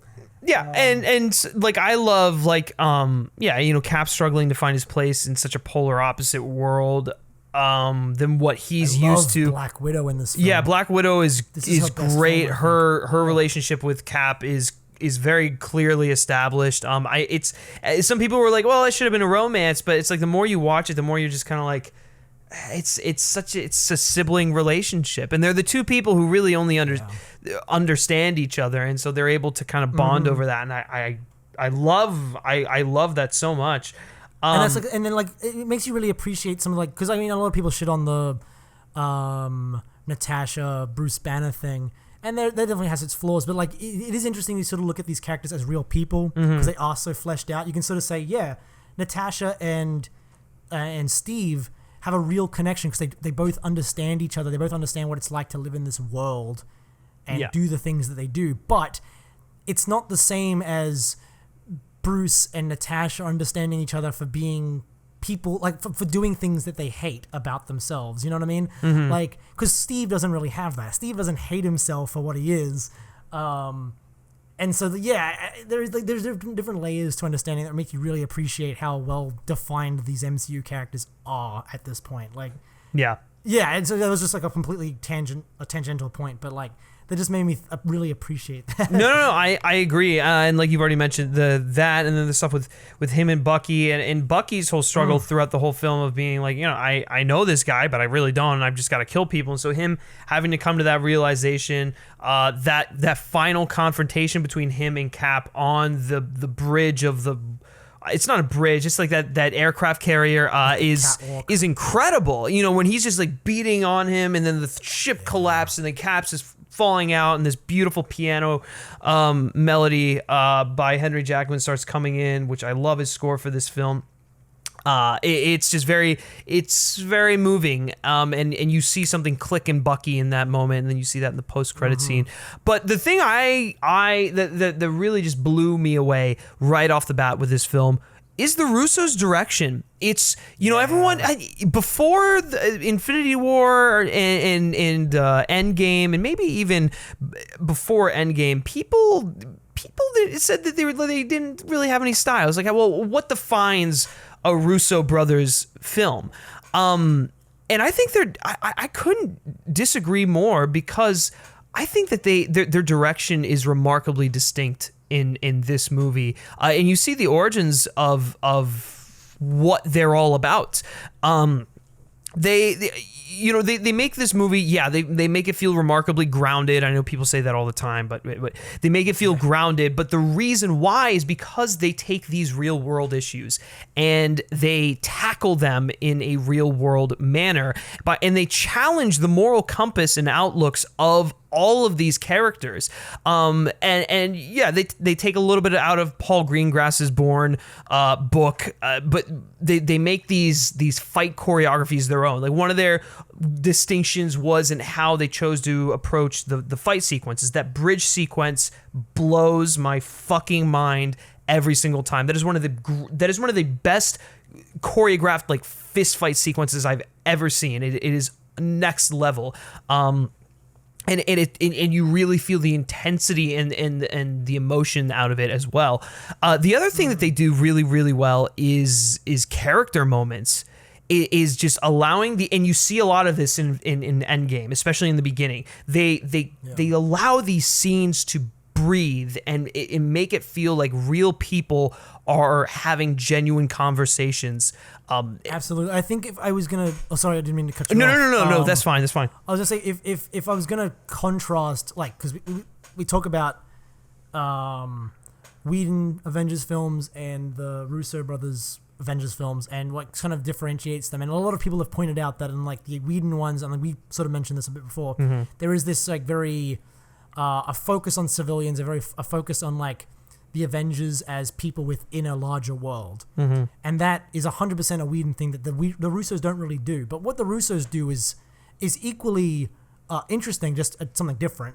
And it's that they kind of treat the Avengers as, we see the Avengers as people a lot in their films, like as civilians. So like, it's not so much we see civilians in the films, we just see the Avengers as civilians in the films a lot. Like there are a lot, I could count endlessly the number of scenes in all of their films, and this sort of starts in Winter Soldier, where you just sort of see the characters dressed down, talking with other superheroes, and yeah, the focus is on superheroes rather than civilians, but the superheroes aren't in their superheroic, like, you know, personas. They aren't discussing, like, whether or not we should intervene with this, such or the other thing. It's more about the characters themselves underneath the superheroics as the human, essentially. Yeah, and there's a bit of that in all of the films, obviously, in all the solo films as well. But it's just remarkable how and this is more about their Avengers films than specifically Winter Soldier, but like, think about how many times you see Cap wearing his civvies. It's mostly in Russo brothers films. That's, you know I agree. I mean, like, obviously they made most of the Cap movies, but like just in Avengers movies, like you see the beginning of Endgame, and like even when he sort of shows up in, I mean, he's wearing his uniform all through Infinity War, but like, I don't know, there's just something very civilian about him. As opposed into like the Russo brothers films where they're the Avengers, and so I think that's interesting, and that is definitely down to their sensibilities as filmmakers. Yeah, right. And I mean, like, even in that's one thing, and then also from their shot composition, I think they have a lot of shots that illustrate just like the emotional weight of moments. You know, they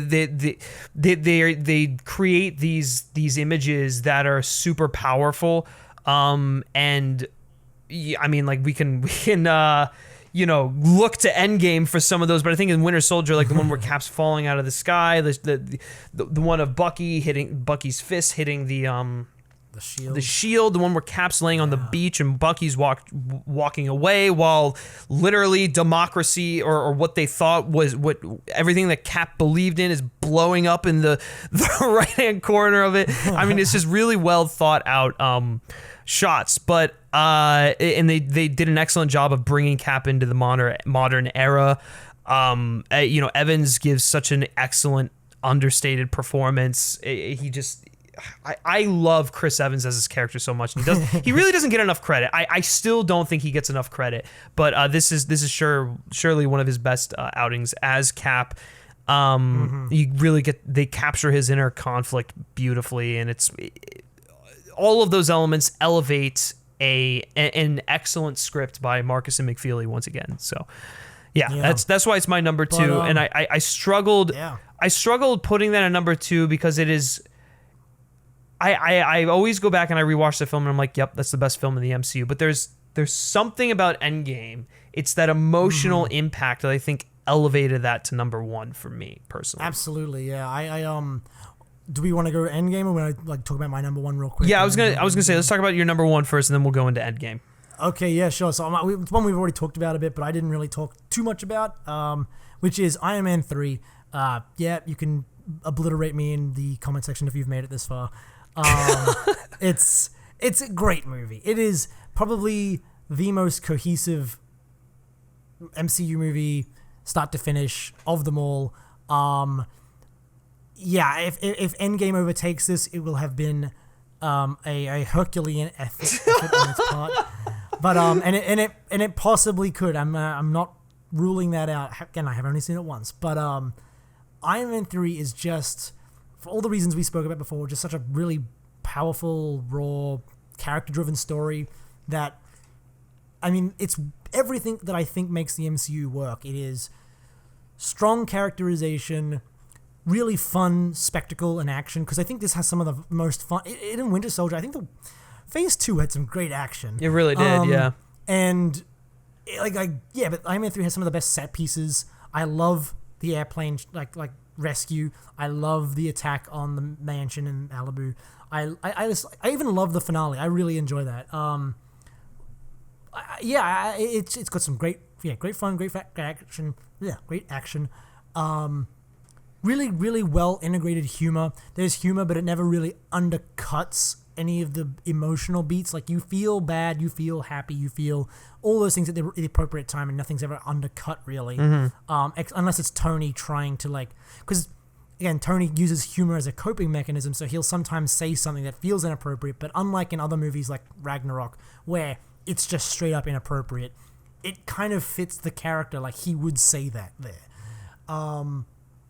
So like you have great chemistry between the cast members, and then unlike a lot of other MCU movies, other than like basically Black Panther, Guardians of the Galaxy Volume 2, Winter Soldier, and Endgame a little bit, it has something like to say, I feel, which is really interesting, like beyond like all the sort of the PTSD stuff with the soldiers and like the basically a pharmaceutical company like using and abusing them and all this kind of stuff.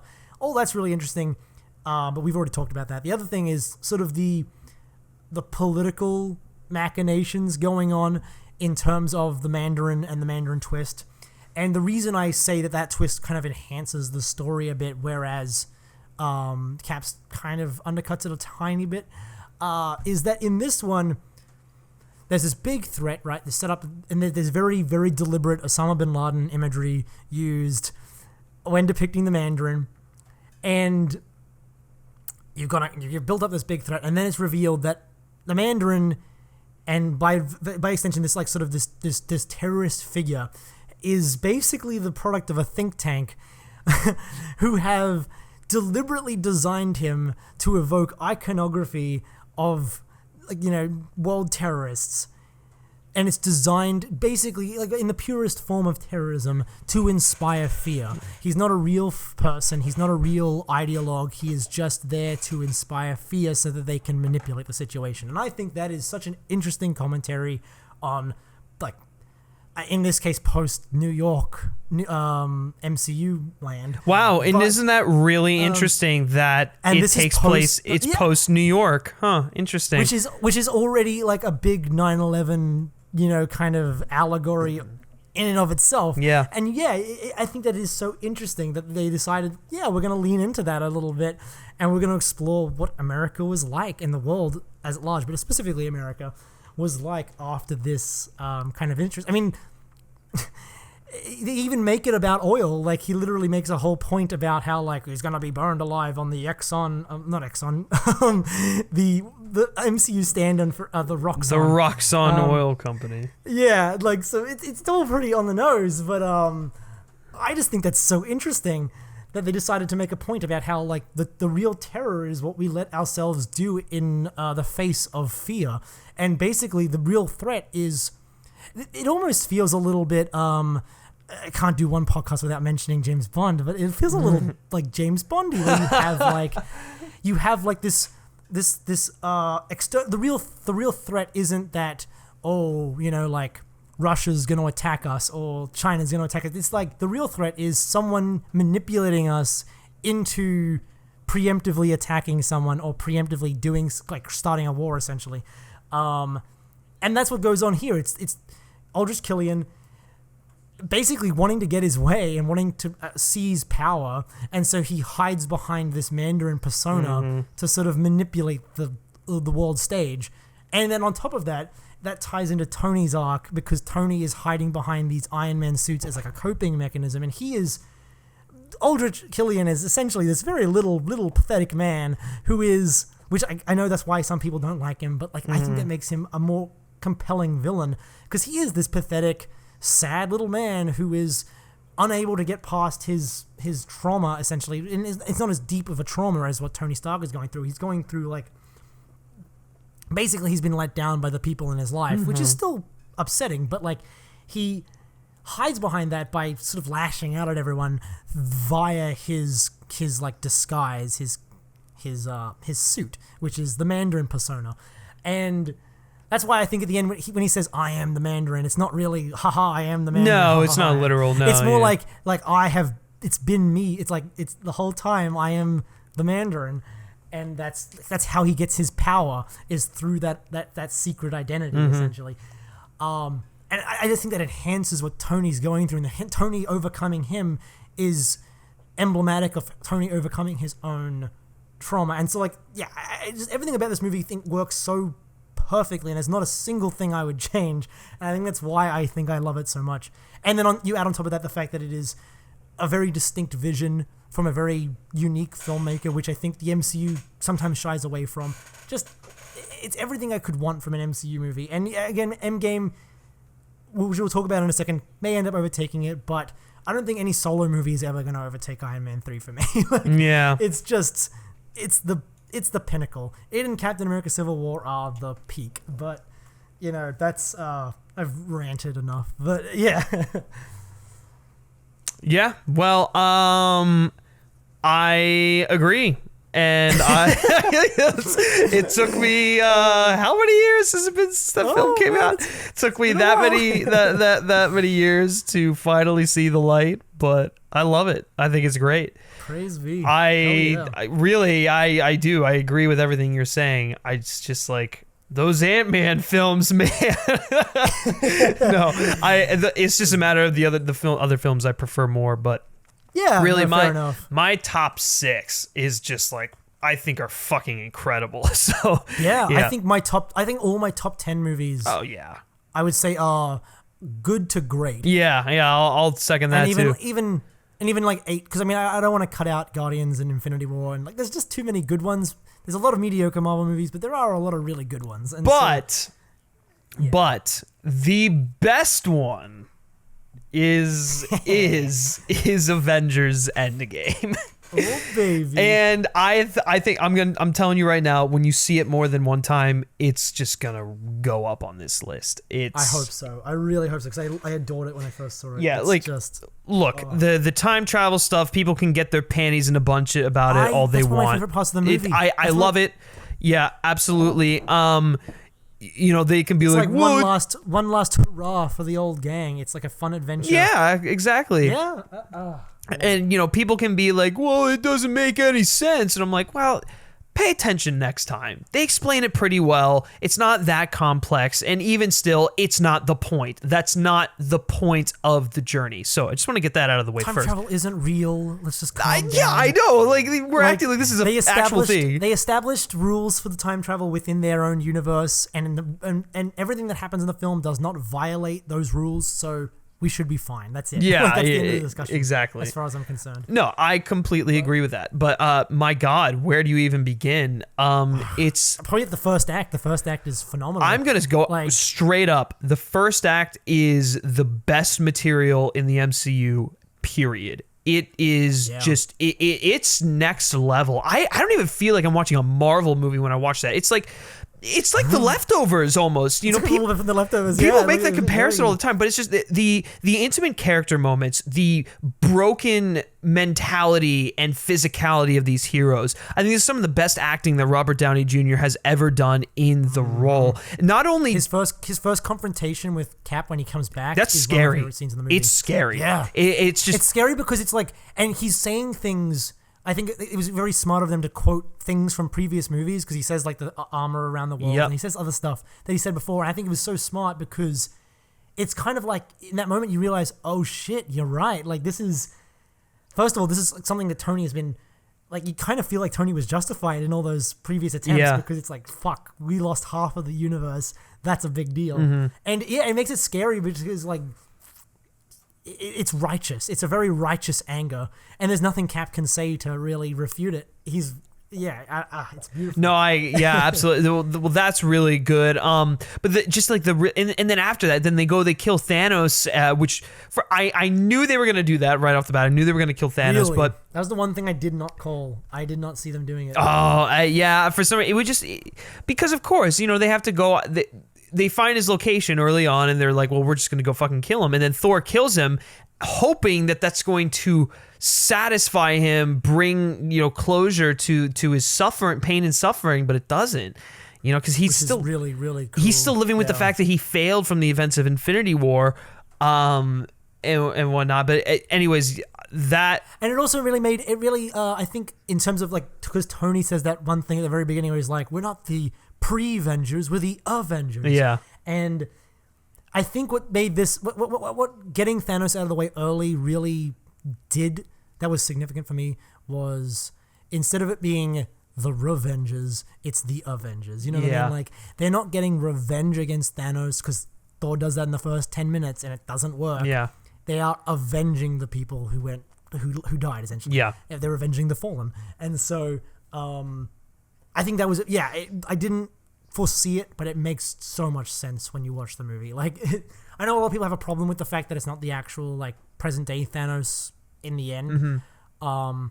But that almost added to like the sci-fi weirdness of it for me, which elevated it for me. Yeah. And the one thing I wish they had done, right, is I wish during the final battle Mantis had like put a little hands on him or something, and like, or maybe Scarlet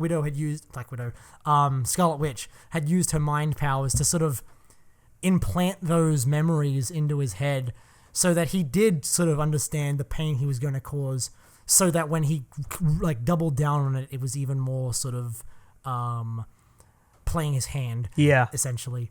Which I'm so glad, I didn't mean to keep talking, but like... No. I'm so glad, like I mentioned when I was talking about Infinity War, I hated the fact that a lot of people sort of latched on to Thanos' plan as being like logical. And they completely called him out in this one. They were like, you're just full of shit. It was the perfect counter argument. And then like, not only that did the Avengers call him out on it, Thanos showed himself for who he truly is, because he's like, you know what? I don't really care about actually making the world a better place. This is about validating me. I want to be right. And so that's why he's willing to kill everyone in order to be right, which is it reveals how deeply selfish his entire goal was. He's hiding behind this altruism, but he's a real nasty piece of work. And that was my favorite part of the movie. When he did that, I was just like, yes. Oh, I know. It's great. Yeah. It's just it's sweet vindication. But no, I going back to the first act though. The moments that I love so much are the moments between the characters. Similar to what we were talking about in the Winter Soldier, how the Russos really let these scenes breathe. There's like an encounter between Black Widow and Cap, which is just so powerful, during which Scarlett Johansson gives an incredible performance. You see her breakdown, affected by everything. You really come to the realization that she views this group of people as her family, and seeing Clint in a state of just rage and vengeance. It not only shows Clint's human tendency to kind of go overboard once everything you've had is stripped from you, but it shows Black Widow's understanding of that situation, almost like she's been there, she's been blinded by rage and stuff like that, so she can she is the one to kind of bring him back, and so that was really powerful. I liked that. Scott getting out of the quantum realm, seeing his daughter all grown up, that was heartbreaking and heartwarming all at the same time. Everything with Scott in this film was really excellent. This is probably my favorite. I mean, like, I've come around on the first Ant-Man movie, but this is my favorite version of Ant-Man. He's so good in this. Yeah. Like, and his jokes are perfectly timed. Mm-hmm. Yeah, he had some really... I loved his bit on in the Battle of New York, when he's just sort of there, and then Cap and Tony, because they have this kind of rapport, are going back and forth, and not really using full sentences, and Scott, who doesn't really know either of them that well, is just kind of sitting on the sidelines going like, what the fuck is going on? Yeah, he's like, yeah, Captain, Sir Steve, America. It's just like blurting out. Captain Steve, it's really that was really funny. My God. Oh, you go no. Yeah, you're fine. I was gonna say the time travel stuff. I don't know why people had a problem with that because I feel like that was kind of the fun of the movie, like getting to see them go back because it is absolutely, and people have said this, it is absolutely the MCU doing a victory lap. Mm-hmm. But it's earned it. Oh, it's absolutely earned it. Yeah, it's like we got a mini clip show of our greatest hits. Well, plus you get the great stuff in, what is it, the 70s or 60s with Stark and his dad. When he goes back and like that was amazing. And just like I didn't cry in this scene, but I was on the verge of tears. I had to like actively fight it back because I didn't want to be crying. Because I already cried so much in the movie. was when Cap is looking through the blinds at Peggy and just watching her. Yeah. And I was just like, and then part of me was like, please, Peggy, just look up. And then part of me was like, she can't look up because then Cap will never leave. Yeah. And it was just like, it was so hard. Yeah. And then, it's so good. I just thought all that stuff was so much fun. And I don't know why people said it didn't have any stakes because, I mean, I feel like I was in a constant sort of state of, like I knew they would have to pull this off, but there was just this kind of like you get to that point in the movie where you just sort of stop expecting things. Yeah, because so much random shit happens, and you're just sort of like I have to fully accept that I may know this is going to end with like them getting the stones, but I don't know how it's going to get there at all. Oh yeah. This movie is taking so many curveballs. Like the second that Thanos from the past became a problem, I was like, oh fuck. Yeah, you knew something shit was gonna. Yeah. Which that was really well done. You know what did you like? You liked Professor Hulk and Fat Thor? I did. Yeah, I think I liked Professor Hulk a little bit more. I did too. Yeah. I thought he was just. It finally made Hulk compelling in his Hulk form, which was great. Because it just sort of saves us having to go back and forth between the two. And it was just nice seeing Banner having found some like inner peace. But and it also like this is the other smart thing about the first act of this film. Just before I jump into Fat Thor, because that's also a first act thing. But what was so smart about this is that right off the bat, you kill off Thanos, so there's no one, and he's already destroyed the stone, so there's no undoing what happened in the last film. And then you introduce Tony Stark's kid and Bruce Banner having sort of found his peace, and you find like there are people who are not doing so well. Like Cap isn't doing so well. Yeah, he's doing all right. He's like kind of in the middle, honestly. That group before you continue, that group therapy session, it might be one of my favorite moments in the entire film because that's wonderful. That's showing him as he would be if he wasn't in a war. Like that. That's just the empathy. Kind of person he is. Yeah. Yeah, absolutely. And I think Black Widow's not doing so hot.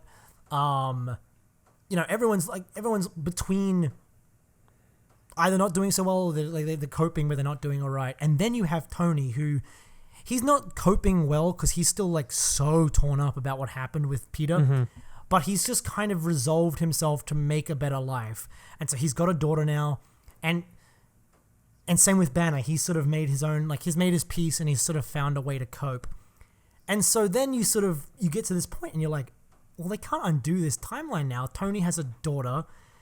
Banner has found, like, they have real stakes. Yeah. There's stakes now in this new timeline where you just can't undo it. It's not as simple as undoing it anymore. Yeah. And so now they have to find a creative solution to that. And I mean, for me, that just like, those stakes sustained me for the rest of the thing. Because now I was like, I'm not so worried about whether or not they'll get the stones. It's more about, is Tony going to have to give up this life that he's built for himself now? And is Banner going to have to give up this like inner peace that he's found to go back to how it was before? And like, yeah, like I thought that was way more compelling and way more interesting because at every point you're sort of thinking maybe Tony's going to have to give this up. Maybe his daughter's going to have to be fucking willed out of existence to save the many. Yeah. Which is so fucking dark. Like it's... I thought that was the smartest thing they could have done. Smarter than like you didn't even need Thanos to be alive for that. Like it created organic stakes from the situation that existed in a very realistic way. Yeah. Yeah.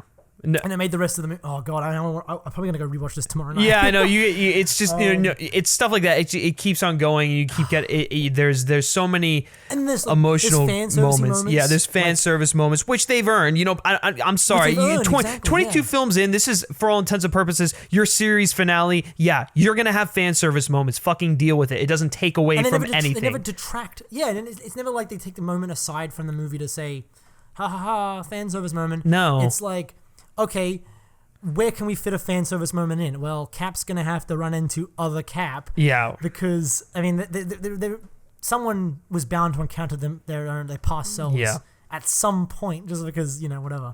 And the fact that they thought it was Loki because Loki was freed in a previous part of the chaos. Mm-hmm.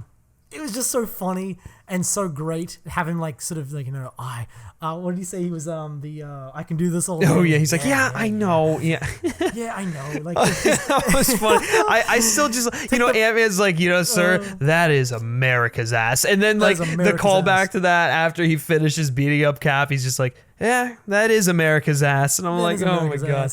That's and then and then that's also a callback to sort of Tony looking at the much derided Avengers Cap suit. Yeah, that suit did nothing for your ass. Yeah, it was so great. It's just like this running. It almost felt like an Arrested Development. It really did. Going. Oh my god. Yeah. And which was definitely playing in, like a Community thing, like definitely playing into the Russo brothers' comedic sensibility. Yeah.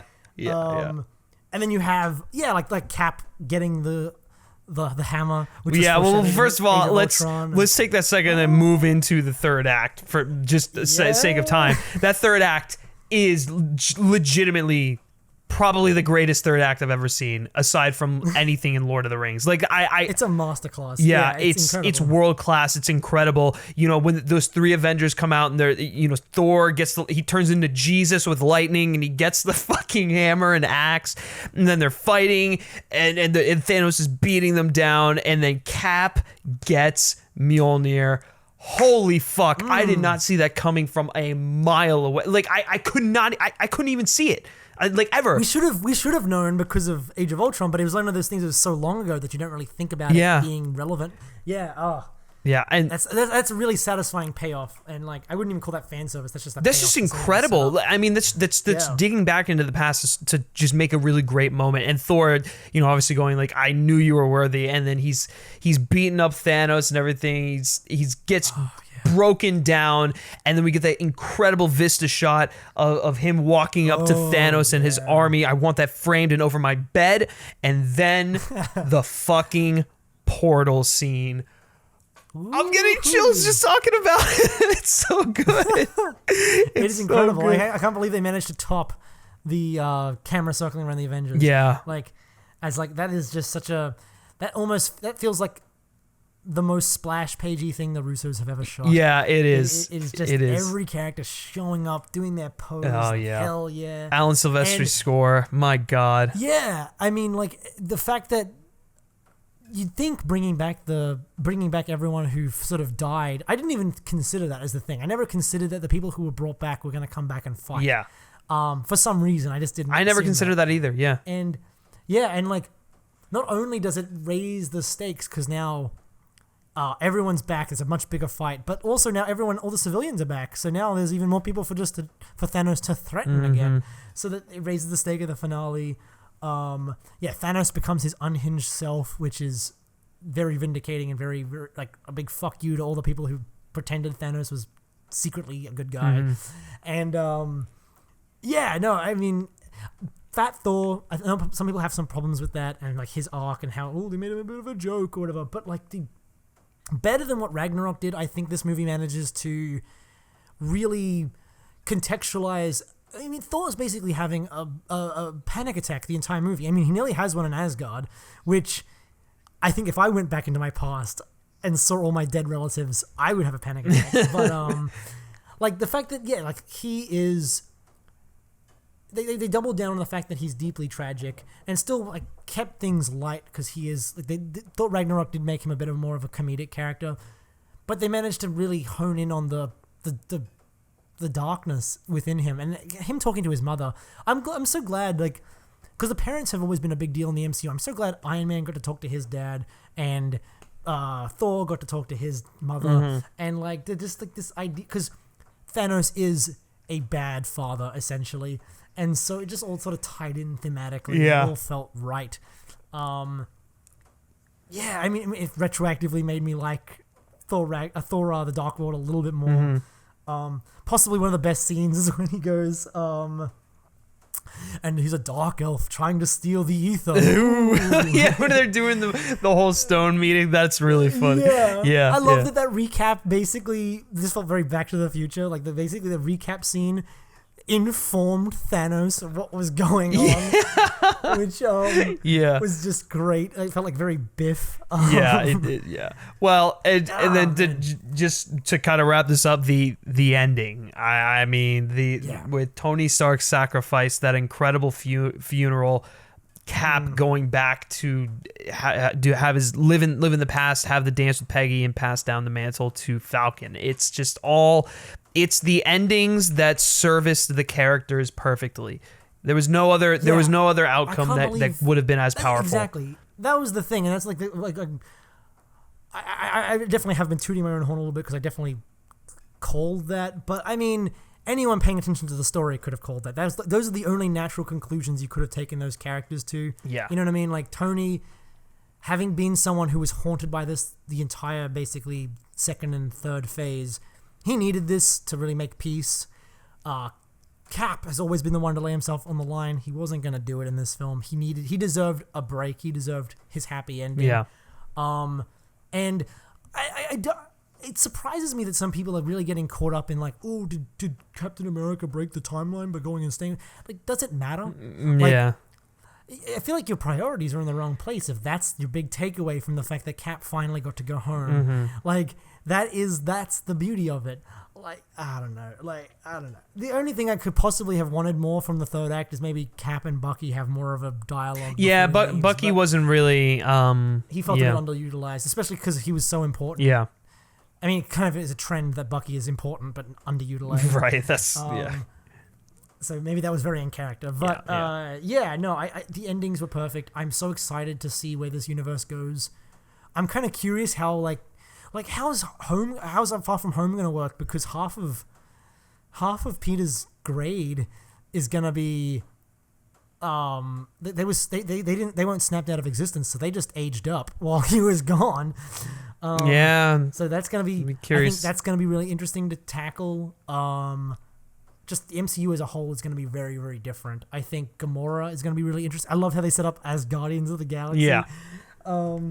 That's going to be awesome.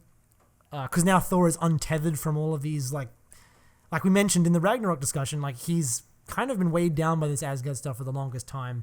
And Taika Waititi doesn't seem interested in it. So getting rid of it, giving it to Valkyrie, frees Thor up to be a more exciting character in his next movie. So I was happy with where everyone ended up. Yeah, I couldn't agree more. Yeah, you could possibly imagine.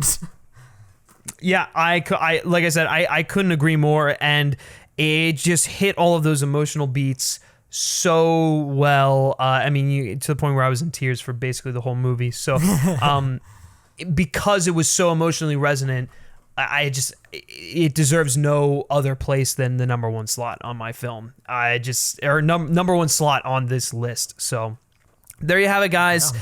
Long video, long discussion, but those are our respective rankings of the Marvel Cinematic Universe. But before we let you go, we are going to compile a list for the show. We'll do this very quickly. We'll just kind of go down the line and just pick and choose which ones we want to take from which.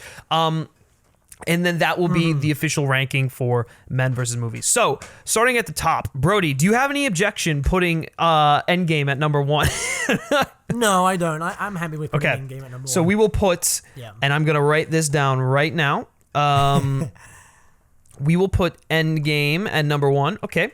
In number two, you had Iron Man 3 at number two. I think the next one we should put would be Captain America: The Winter Soldier, because we both had that at 2. Yeah, as long as if we can agree to Iron Man 3 at number 3, then I'm okay. I was about to say Iron Man 3 at number 3.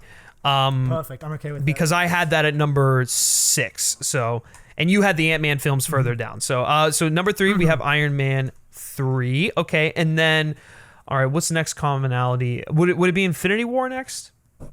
I have Infinity War at 8, but I mean, I'm okay with bumping it up a little bit. I have Infinity War at 3. I have the first Avenger at 8. Where'd you have the first Avenger? At 5. So it's basically similar. Okay, let's put in. Wait, the first Avenger is in Captain America First Avenger or the first Avengers movie? No, Captain America: The First Avenger. Oh, I have it at 6. Yeah. Okay, let's do Infinity War, and then Captain America: The First Avenger. Mm-hmm. And then, do we do the Avengers or? I was hoping to get Ant-Man in the top 10, maybe top 6. We gotta put Avengers in before Ant-Man. That's my compromise. 'Cause I know Guardians is gonna have to go. Guardians 2. Well, okay, I have the Avengers at number 10, and you have that where? At 5. Okay, fine. All right, we'll do the Avengers. And then I'm getting my goddamn Ant-Man in there. Jesus. Okay, number 8. Okay, so let's see. I still have Ant-Man and the Wasp up there, which is like gonna have to go later. I've got Civil War. And I have Guardians 2 up there, so that has to go. Yeah, Guardians 2. We have Civil War. Homecoming. Where's Homecoming for you? 11. I have that at 9. What number are we at? We are at 8. 8. I'm okay with Homecoming. Homecoming at 8. Okay. Yeah, I'm okay with that. Okay, we got Homecoming at 8. And then you want to do Iron Man? I have Iron Man at 11. I had Iron Man at 10. But I had... Where do you have Guardians of the Galaxy? Guardians is at 12 for me. Okay. But I'd be willing to move that up. That's fine. And you have Black Panther where? Black Panther I have at 14. Okay. Yeah, Guardians or Iron Man I'm okay with. Okay, what do you want first? Because I'm cool with either of that. I'm going to bat for Guardians. Okay, we'll do Guardians 1. And then Iron Man. I'm okay with that, okay, yep. And then Iron Man.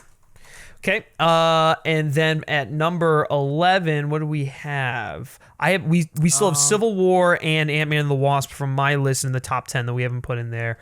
Yeah, and I have Black Panther and Guardians 2 from my top 10. Okay, where's Civil War for you? Yeah, Civil War's number 14. And Black Panther is my number 14. What do you want? And your number? Which do you want to do first? Do you want to do Civil War first or Black Panther first? I think Black Panther should go first. Okay, we'll do Black Panther first. That's fine. And then Civil War. Okay. 13. Where's Age of Ultron for you? Age of Ultron's at 13 for me. It's at 12 for me. All right, so let's put in Age of Ultron then next. Okay, now should we address our controversial top 5 picks, like with Guardians and Ant-Man and the Wasp, or should we just leave them for lower?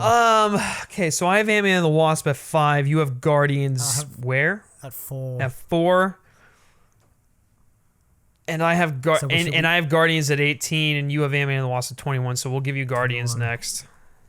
Okay, nice. Okay, Volume 2, and then I get Ant-Man and the Wasp. Mm-hmm. Okay, Thor we both had at 15, but we'll bump that to 16. How about that? Yeah. Okay. Was that what number we're at? Yeah, 16? We're at 16. 17. Okay, yeah. 17. Oh, we don't have Age of Ultron yet. Oh no, we do have Age of Ultron. Okay. We have Age of Ultron. Okay. Yeah. Do you want to put Iron Man 2 or what did you I had have Iron Man 2 at 17? 20. Okay. What did you have above it? Above Iron Man 2, I had Doctor Strange 19, Guardians 2 at 18, Incredible Hulk at 17, and Thor Ragnarok at 16. Do you want to put? I'm okay with Doctor Strange going above Iron Man 2 and a couple of those others. Do you want to put Doctor Strange at what 17? I'm cool putting Iron Man 2 next. That's fine with me. Or you know what? No. Let's do Doctor Strange. Yeah. Doctor Strange and Iron Man 2. Yes, Doctor Strange, Iron Man 2. Okay, number 19. We have the first Thor movie up there, right? Yeah, we do. 16. Yeah, 16. Yeah. All right, what do we want for 19?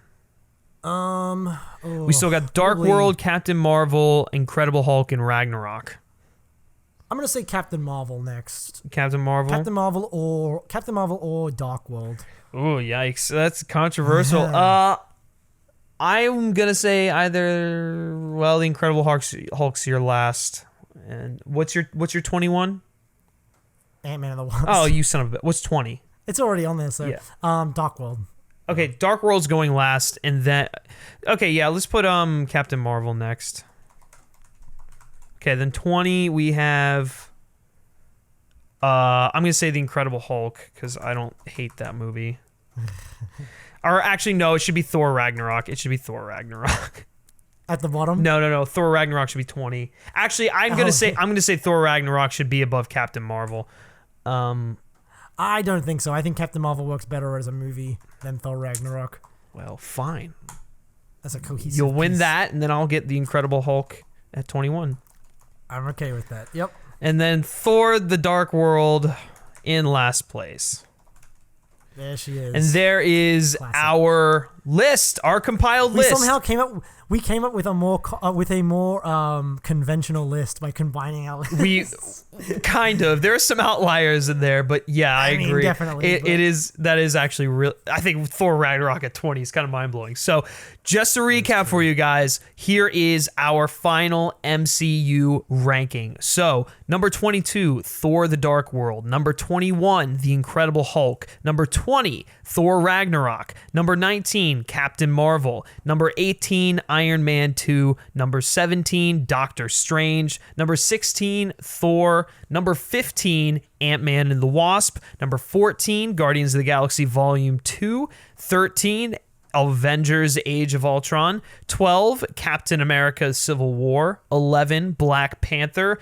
And then coming into the top 10, we have Iron Man. Number 9, Guardians of the Galaxy. Number 8, Spider-Man Homecoming. Number 7, Ant-Man. 6, The Avengers. 5, Captain America, the First Avenger. Number 4, Avengers Infinity War. Number 3, fittingly, Iron Man 3.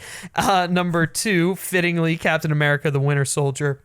And the number 1 movie in the Marvel Cinematic Universe is the newly minted or recently released Avengers Endgame. Boom. Damn. There we go. Nice. Holy shit. Well, this has been a long conversation. It's been a lot of fun diving into these films, kind of our little retrospect on... Probably the last time we'll get to do this, because really will be. I feel like the next ones aren't going to be as involving for us as fans. We kind of came of age when these movies were coming out. Exactly. No, I completely agree. So it's time for a new generation of people to start getting into these movies, grow up with them, and who knows, maybe we'll get Fantastic Four, Galactus, Doctor Doom, and all that stuff in the next big Avengers movies. And there you have it, everyone, our ranking of the Marvel Cinematic Universe. Hopefully you all enjoyed that. It was a long discussion, I know, but thank you for sticking with us, and be sure to let us know your rankings down in the comments section below. We'd love to hear from you. As always, you can like Men vs. Movies on Facebook, follow us on Twitter simply by searching Men vs. Movies. And lastly, if you like me specifically and you like what I have to say, you can give me a follow on Twitter at Griff Schiller. All right, thanks for sticking with us, and until next time, take care.